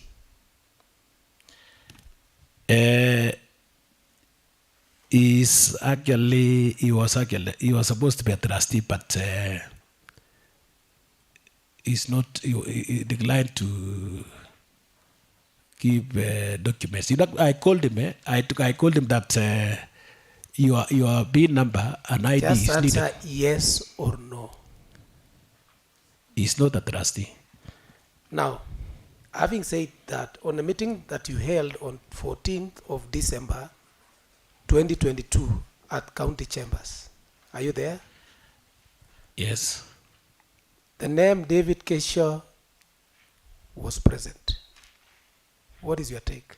And he was not a trustee. You know, my take is, you know, when I called him to present, you know, all along the trustee and these documents of incorporation was actually under lock and key.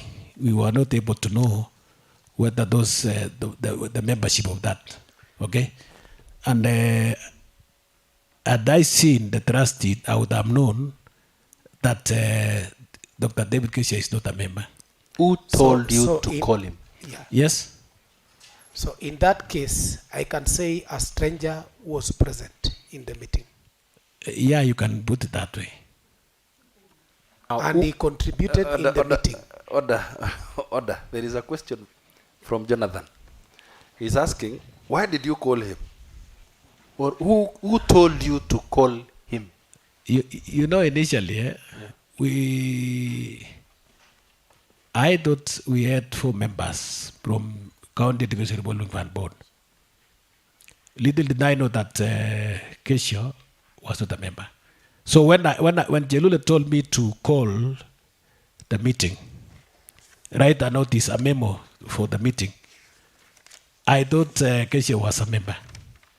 So when I made invitation to all the members, including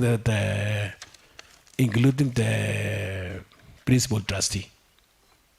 And by the way, the reason why after some time I realized that Maritim was a principal trustee when when members told me to go and check the bank statement. So when I went to the bank, I requested for bank statement. When I requested for bank statement, there was caveat to that nobody was allowed to pick the bank statement. Chair, I'm not done with my questions. Yes. Because I wanted to ask him some few one-on-one. Number two, Mr. Ruto, you have affirmed to this house that only 2 meetings, you have only sat 2 meetings as trustee. True or false? Through 2 meetings. Only. Only. Now, Chair, apparently you are not here last 2 days ago. The person by the name Chelule tell this honorable house that he has only sat in 1 meeting. Now you are telling the honorable assembly that you had 2 sessions. Let me also categorically say we have had 2 meetings.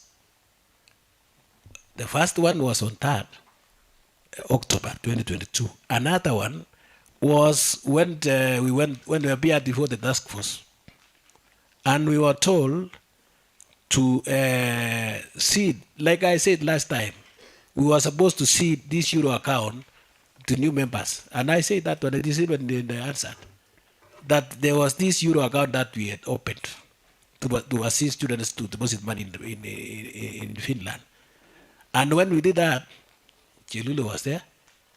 In fact, we were told by the task force to keep out that account to be run by other people. And we did that. And he was there. He was in that meeting. Dr. Kesia was there. Principal Trustee was there. I was there. Tony was there, taking also minutes. So, to say he attended 1 meeting, that is wrong.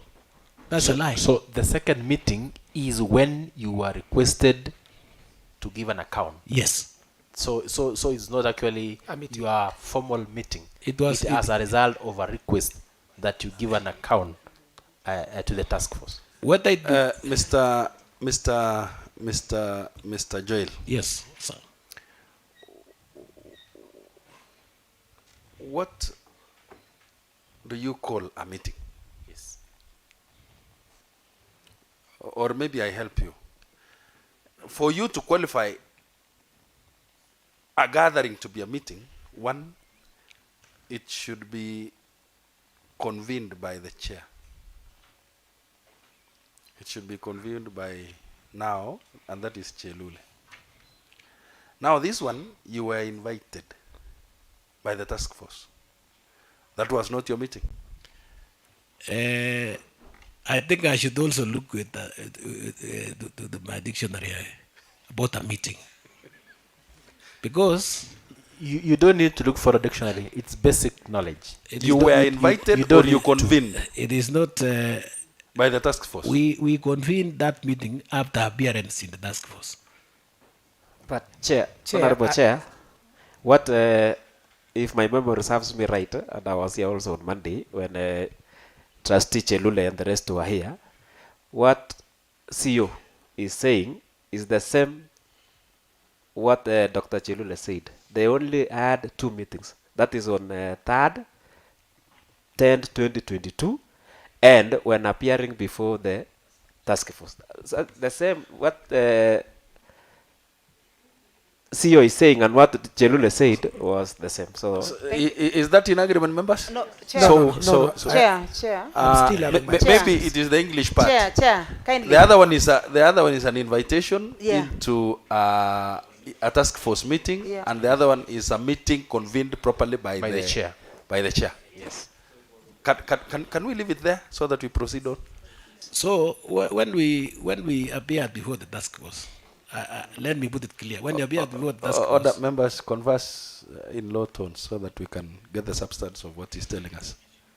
When we appeared before the task force, we were instructed to change the signatories because the parents actually did not have trust. Instructed by you so that records can be instructed by you to change the bank signatories. As a stopgap measure, because parents had refused to pay the money. Who instructed? He's asking who? The task force. Is the deputy governor the chairman of that task force? Yes. Can we say now that you were instructed by the chairman of the task force to cede that responsibility? the chairman of the task force is actually taking the decisions of the entire task force. So it is the task force. Thank Yes, you. We'll yes. leave it there. Yes. Chairman, for records, so it is His Excellency the Deputy Governor. Is it? No. Yes, That one he has done with that. He's No, done with let that. them ask, Chair, let them answer. He has just answered Yes, that just by say- saying that it is a task force. Task force. Yes. Now, Were the maybe we parents, go back and look at the membership of the task Task force force. so that we can know better about that. Yeah. Proceed. Yeah. Chair, am I allowed to interject? Today, Because we are a member of task force with the CS and something is not right here. Yeah. maybe he is contradicting you. Just a minute. No, that does not mean that, we don't know who is right between the county attorney and the trustee whom is giving us his submissions. He's just giving us his submissions. If you disagree with him, you go back to the task force. By the way, he's a member of the executive. So, if there is anything contrary to what you know, maybe I'll give you time after, but not now. Please proceed. So we had that meeting. Members, honorable members, we had that meeting. And we were able to discuss. And let me say, that meeting was so cordial. There were no hard feelings. And there were no hard feelings. So people, they expected fireworks because of, I think there's bad blood between the chairman and the principal trustees. That one, it is very clear. So we discussed that. We also, by the way, we had also formed actually formed a WhatsApp group of the trustees. So we normally discuss some of the issues. It is the other day that Chairman Dr. Jaluli left and Dr. Kesha left. So we still have two members of that trustees who are still in that WhatsApp group. So that I don't lose, maybe I will give it back to you. You said that you were an active trustee until at some point you lost it. I'm interested to know, when did you start losing it? You said when you came back from compassionate leave. I want to know which time is that, so that I want to accommodate you in the affairs of running this account. Honorable Chair, like I said, this field land program, I wish. Order, Mr. Yeah. Order, Mr.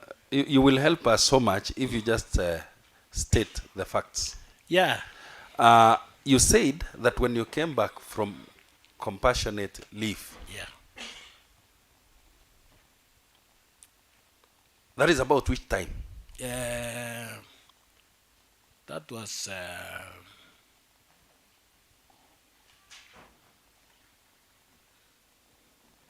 October 2021. October 2021? Yes. Now, were you involved beyond October 2021 in running?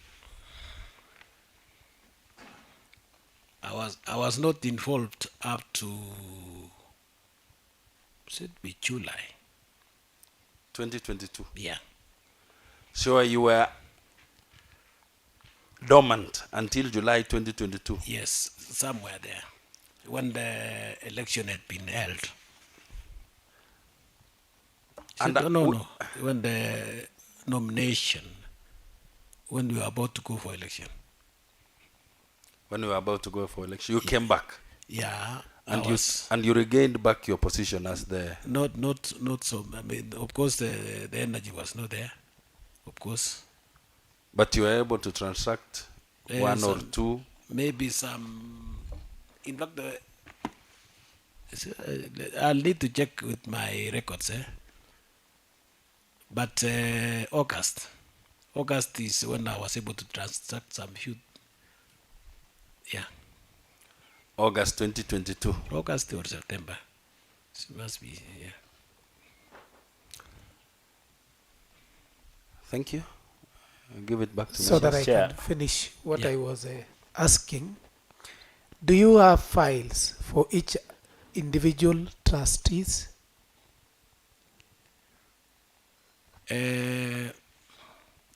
From the experience that I have, honorable member, the files for trustees are not there. Good. You have said it is not there. Number two, do you have the trust deed? I was able to see the trustee the other day here. I saw it here. Being a trustee, it was your first time to see it here in the assembly? I saw even the copy. I've not seen the original thing. I've not seen. Then are you a trustee? I'm a trustee. And you are not able to see the deed? I was not, like I said, this thing was look and It is okay. It's okay. I think it is. The answer is What is sufficient. okay, Chairman? The answer is sufficient enough that he has not seen. So you can proceed to the next question. Chair, maybe before he proceeds, because it might be a different question. Welcome, Honorable Mine Gaita. was some clarification from Mr. Ruto on the issue of coming active, that is in, well, you said in August. Becoming active, does it mean that you Order, started Honorable signing the Gaita. checks? Or? Order. Honorable Isaac, please switch off the mic and you will ask through me. Proceed on, Mr. Gaita. I just wanted to get some clarification on the issue of coming to be active in August, and also some clarification on the issue of bank statement. You are one of the signatories, and you have told us that you went to the bank, maybe after the request by the members that you get a statement, and you are told that there was a caveat, you cannot take the statement. What about the balance? Were you in a position to get the balance of that account? Yeah, thank you, Honorable Member, through Chair. What necessitated me to was, initially, you know, when you look at what is being written on the social media, okay, there was something that that one of the political leader said that there is something about Finland, okay. Then, in my own understanding, I was asking myself, could there be any problem? If there is any problem, then I need to know. Two, if there'll be any problem, so I want to know. I want to, in fact, at some point when I went there, when I went to the bank, I wanted to go and check those things, so that I'll be updated on what is happening in the trust. So when I went there to request for the statement, I was not given, because I wanted. And by the way, when we had a revolving fund meeting, as one of the AOB's members demanded that Mr. Ruto, in our next meeting, please avail the bank statement of the trust. Why come up with such suggestion while you are in a meeting of a revolving fund? No, when we have AOB, you can say anything. Yeah. Chair. He has not answered my question. Can you repeat, your honorable member? The one that I was asking you, which was the main one, you used to sign checks from the beginning. Let me put it to be simple that way, because you are the one of the signatories. So I signed some few checks at the inception. Okay, And then after I went for compassionate leave, I did not come and sign again up to August, September. Then, Chair, it means you were, it seems like you are part of the team, not like the way that you had said, that you are sidelined. Anyway, thank you. You know, to be sidelined for 1 year, honorable member, you know, to be out of 1 year Let me ask you, Mr. Yes. Keep Korir. So you are sidelined for 1 year. And then there about August, September, you thank God you are back. Does it mean that you had missed it so much? No, no, that is not something to thank God, honorable member. I want to say it was something that, you know, transition was beckoning. Yeah. So, and we had to put our house in order. I had to check if things were all right. So you said let the bygones be bygones, and you started hitting the road, running, managing the accounts, running the day-to-day activities, being there like never before. Is this the same Joel who was so demoralized?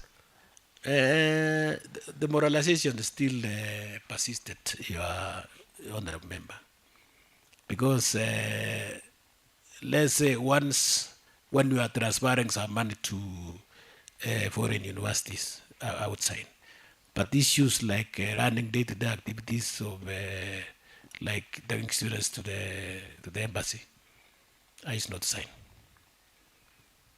Thank you. Let me welcome Majority Leader. Last question. I don't last question. Order. Majority Leader, come.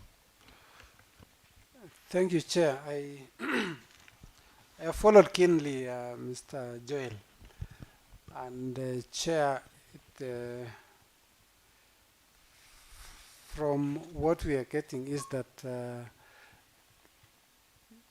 this gentleman would have wished to do so much, but he was not able. Now, Chairman, I think the information needs to come out very clearly.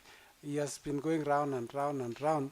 I wanted him to come out very clearly what he wants to inform your committee, because it is very important that we get every detailed information. However, it is also important as members to note that perhaps there is something more that we don't know going on in his life. Thank you, Chair. Yeah. Along the same latitude, Mr. Joel Ruto, when he was making his initial statement, he said he was concerned the way his junior staff was deployed. And we asked him a very critical question. Were you concerned? Did you protest it? Maybe he didn't answer on that. And again, he proceeded on to cooperate with the other team. After wondering, you climbed down, you worked with them, with the other trustees, and that is being supported by you signing a number of checks to facilitate this program. So just to what the leaders asked, that according to my own keen understanding, at some point you really wanted to say the truth. But as we progress, you are trying to conceal some information. That is why the Honorable Leader of Majority is saying, it seems there is something. So I want to request you, just speak up your mind. What you had decided when you are coming to this assembly, speak out. Don't try to backtrack again, because you are contradicting yourself. And it will attract a lot of questions, kindly. So Chair. Honorable Isaac. Thank you, from Chair. Kap's house. Asante. Through the chair, I want Mr. Ruto, being board of trustees of the said overseas trip, who is your internal and external auditor?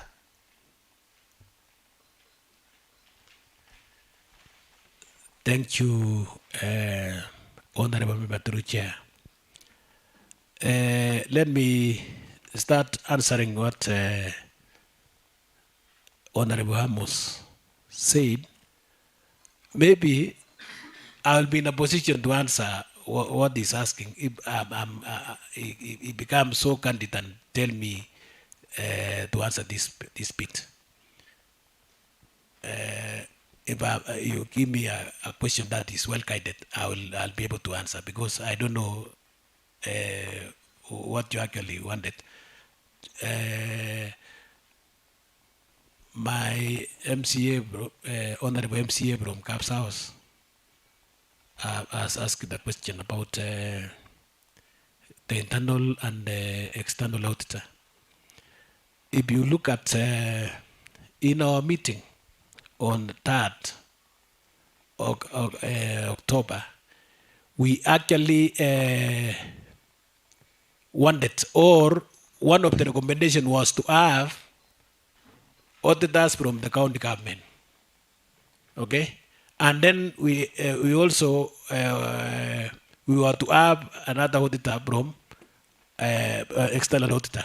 That was something that we passed in. That was a resolution of the meeting that we had on that day. We had a resolution that the audit be done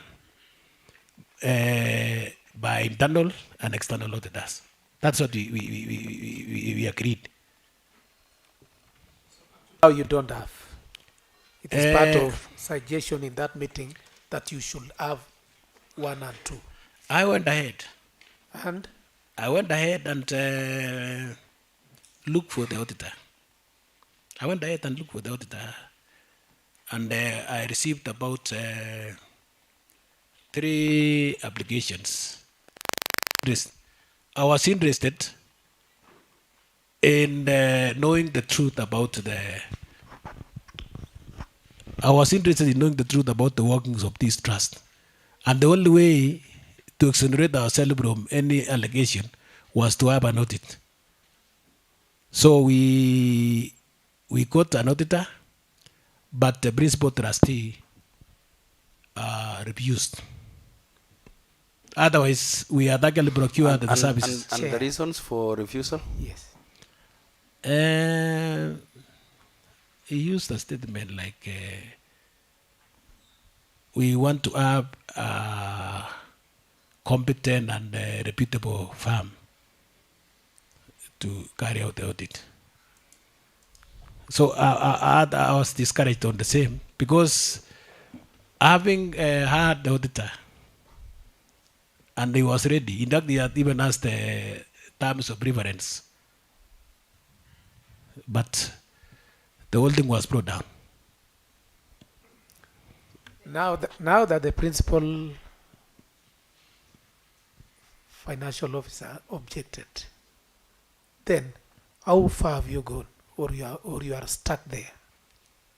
We were to have a meeting to come up with, to look for another auditor,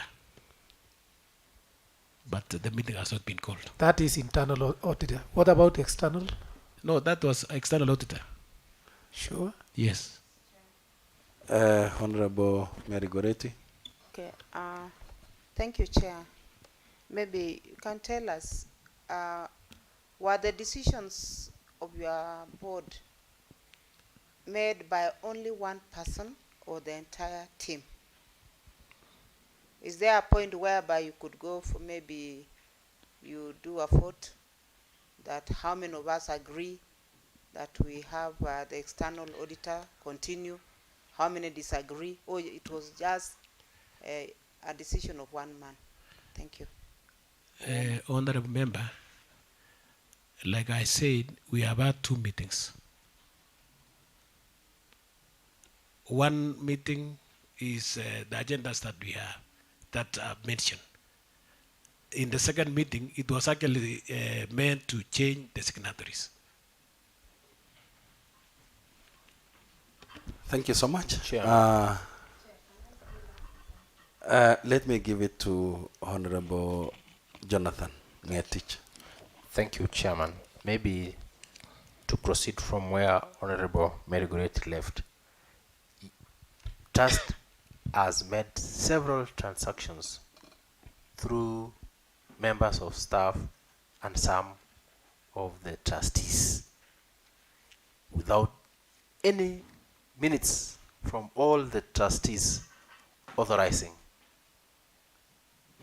the withdrawals or any transaction in the bank. As a trustee, how do you find about that? Just note, then you will answer later. As a serious trustee, how do you note about that? Several transactions made without any minute. If you are to be held accountable over the ignorance, would it be wrong? All right.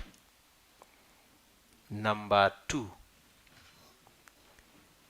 we talked about the issues to do with furniture. And I have seen that during the withdrawal of the 400,000 for furniture, I've critically analyzed the bank statement. It was withdrawn by one Joel Ruto, if I'm not wrong. Now, how did you pay for this furniture? And tell us how you procured. What was the mode of procurement? What was the procuring entity? How did you procure? Because the 400,000 that you withdrew was purposely for the furniture. Now you will briefly tell this committee how you managed to use that money. Just note and then you will answer. Number 2, as a trustee, why did you allow the trust fund to be run like a kiosk? As a serious trustee, these are trusts that has been registered in the Ministry of Lands. And you know the laws and procedures of a trust fund. As a serious trustee, why did you allow the fund to be run like a kiosk? I've also analyzed the bank statements, Chairman. Immediately after you withdrew 400,000 for furniture, there is one Wanjiku or some name like that. Who is Wanjiku? Or Phyllis? Who is Phyllis? Immediately after that, Phyllis withdrew 590,000. Who is Phyllis Wanjiku for this matter? And how and why did you allow to be run like that? Let me stop there, Chairman. Stop there, please. And I hope you are noting so that you don't miss. I'm noting. Yeah, please respond to those issues. So thank you, Honorable Member. And if you could help us by going straight to the answer. Straight. We are not interested with stories now. Hit direct. Okay. Yeah, so that we can have the most out of this time. Yeah, the reason why we are here is to shed light. Is that? So I remember when we had this Canada program, we had several applicants. Okay, we had several applicants coming, and what happened is the hobbies that we were using actually needed furniture. So what I did is I wrote a request to the principal trustee requesting order. Please lead us in telling us the truth. I'm telling you. So that you said the office that there was another office that needed furniture for you to proceed on with your meeting. Not the meeting. I'm coming, Honorable Chair. So I requested by writing to the principal trustee that I did ask him if he had some savings from application fee. Okay, I requested. Because I saw those staff who had been, by the way, the work became overwhelming for the three gentlemen who are working on, because we had two camps. We had Canada and we had Finland. So I requested that if it was possible, because we wanted to have furniture and also this saved, so that we can have the documents being saved very well. Okay, so I requested, and I wrote a letter to him. So after some time, he called me. Mr. Ruta, we realized that actually this is needed. So we are going to, please, we are giving you this amount, 400,000, to procure. So what I did is I went looking for quotations from furniture points, and I was able to get a better deal.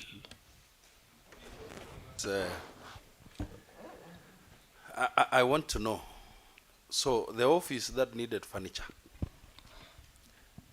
is the county government of Uasin Gishu's office? Yeah.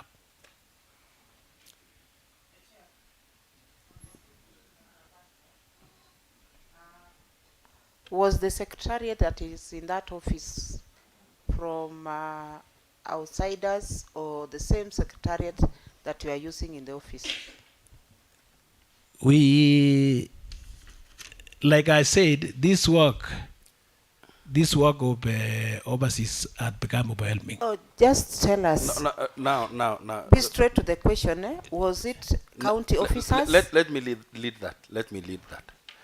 So, niruhusu niongee Kiswahili. Aje niko na changamoto zangu kulingana na mahali nililelewa. Ofisi ya umma, serikali ya Uasin Gishu, ilikosa viti ya kushughulikia maswala ya wananchi ya Uasin Gishu. Ukauliza wazazi ya wanafunzi wachangie viti. I requested the chief officer then. As in which capacity? Chief officer, as the chief officer was in Gishu County, or as the principal trustee? Pole, nimeongea Kiingereza tena na nilikuwa nataka ni kwama hapo kwa Kiswahili. You know when they have two titles. Wewe ukiandika hiyo barua, uliandikia chief or principal trustee ama uliandikia chief officer? Niliandikia chief officer. Asante, ni hayo tu kwa sasa. Na wewe, kulingana na swali ya mheshimiwa Merigoreti, hayo viti na hiyo viti pamoja na kabati ya kuwekea stakabadhi yalikuwa yatumiwe na nani? Na wafanyikazi wa county na trust. Ambao ni wafanyikazi. We were supposed to use. Asante sana. Thank you. Nimekupata. Ambao ni wafanyikazi wa county na wako kwa ofisi ya county. Yo? Now, endelea kwa swali la pili. The question of the serious, how serious was I as a trust? Is it?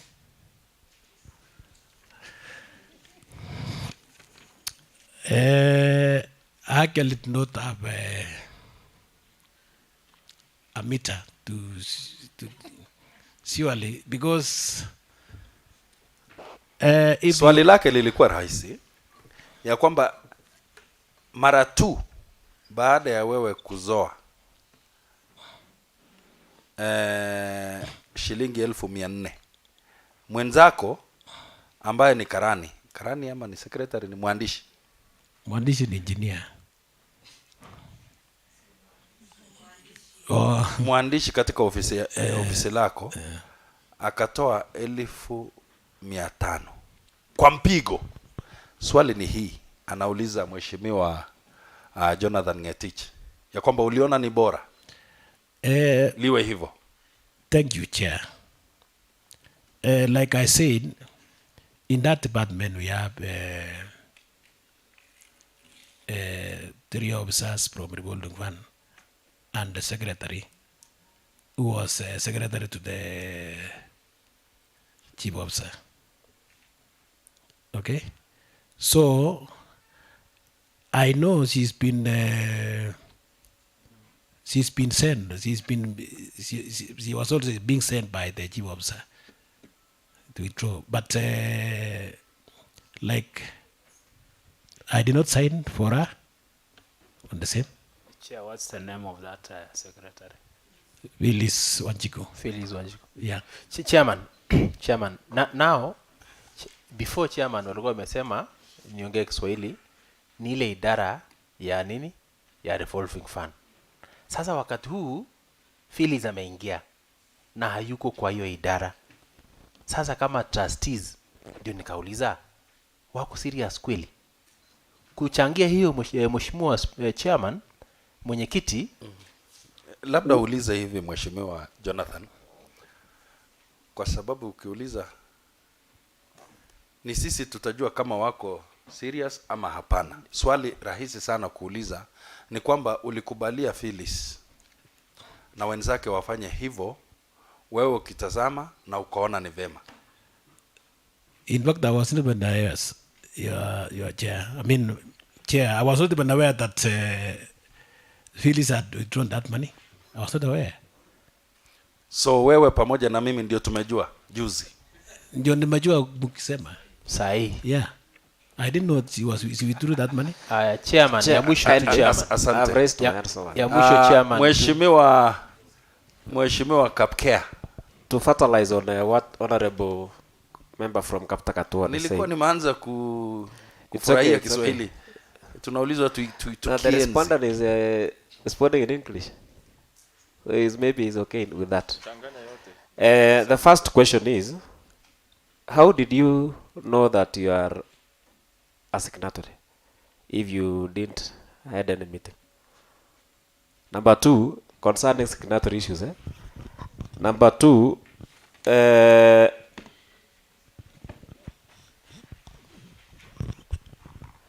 when signing this account for trust fund, chief principal trustee is mandatory.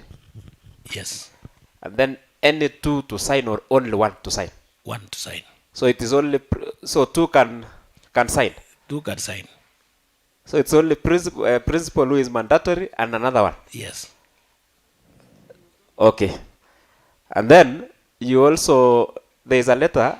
Some of the trustees were complaining that most of the transactions were done without approval of trustees. So I wanted to know, the ones that you signed before going to compassionate, you said leave or what? So the ones that you signed before, did you sign with approval of board, the whole trustees, or you only agreed as the signatories and you signed? You can remember what our principal trustee said the other day. If I was to sign, there was an invoice from let's say university. Okay, so you sign, having checked the invoice and checked the number of students. Okay, so when the money is transferred, they start RTGS form. That there's a copy of the same. Yes. Chairman. Did not require any approval from the full board trustees or from the full... Honorable Kapkea, that one I think has been prosecuted well before. Yeah. And Mr. Joel, I want you to talk to us.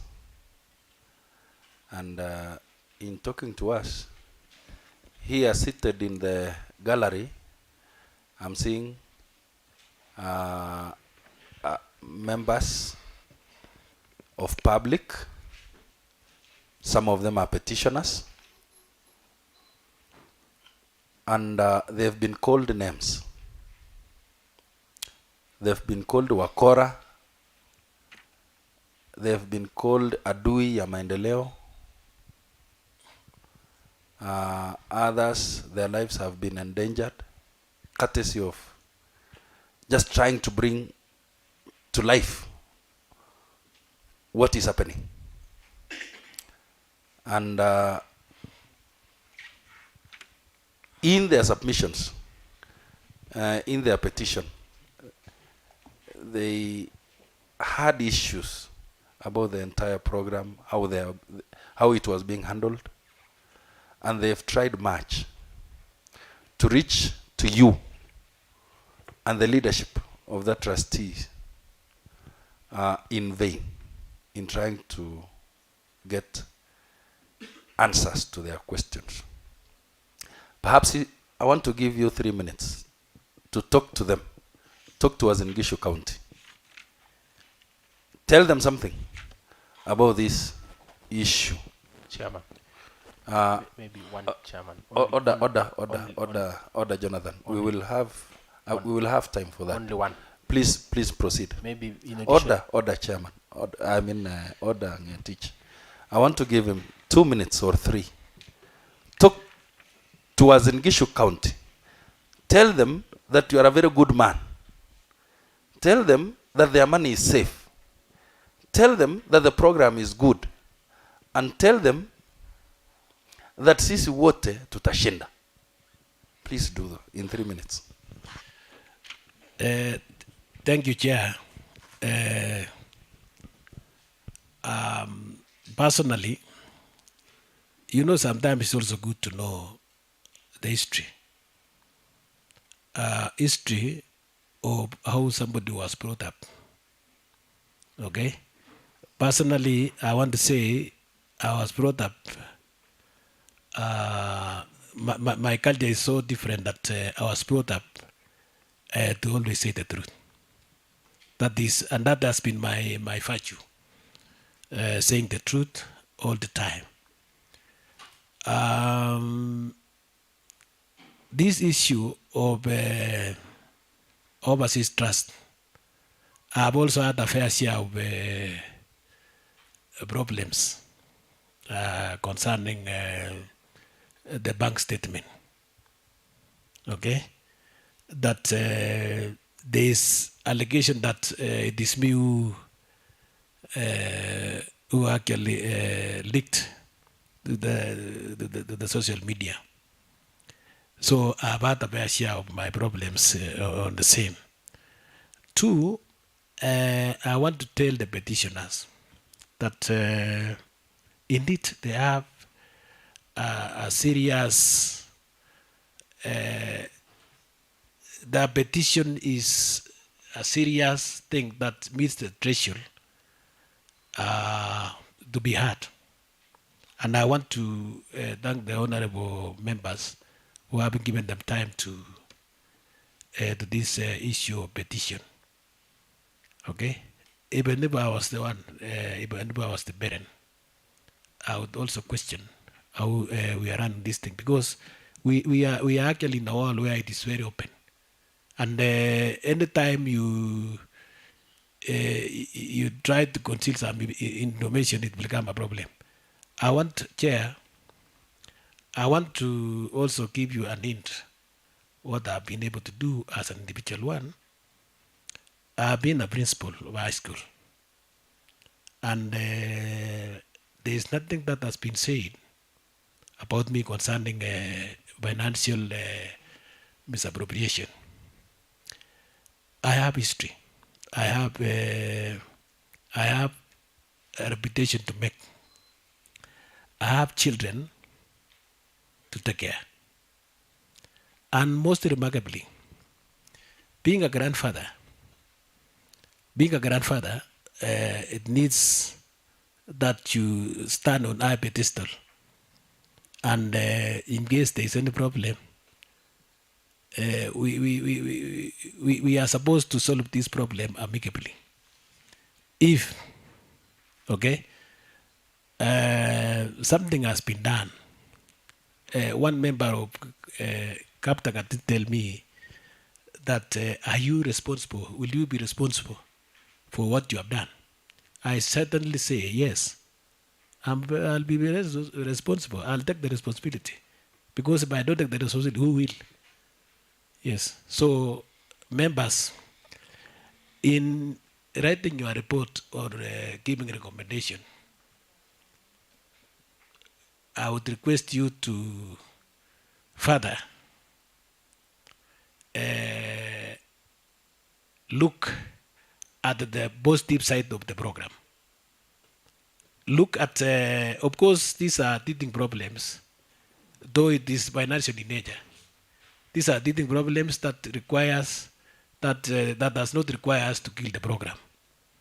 Okay, if Mr. Ruta is the problem in that department, he be stopped from running that program, and some other people with new impetus can be brought to come and run the program. Otherwise, honorable members, I want to address the petitioners. I realized also one of the petitioner is also my relative, and we put that one aside because now it is money matters, and there is a saying in Kalenjin, I might not want to say here, that money does not know the kinship. Okay, our members who are here today know what's meant by that. Money does not know the kinship. If money does not know the kinship, I would request the petitioners today that you drop the grandstand. They drop the grandstand today and let us prosecute this matter to the logical conclusion. Thank you. Thank you so much. Honorable members, we will adjourn for health break for 1 hour, and then when we come, we will have Meshach, and then concluded by the county attorney and county secretary, and the CEC is present. So that is the order of what will take us through after this break. Honorable members, this meeting starts adjourned. Karibuni. Members of the community, now the problem is that I hope this I'm saying of the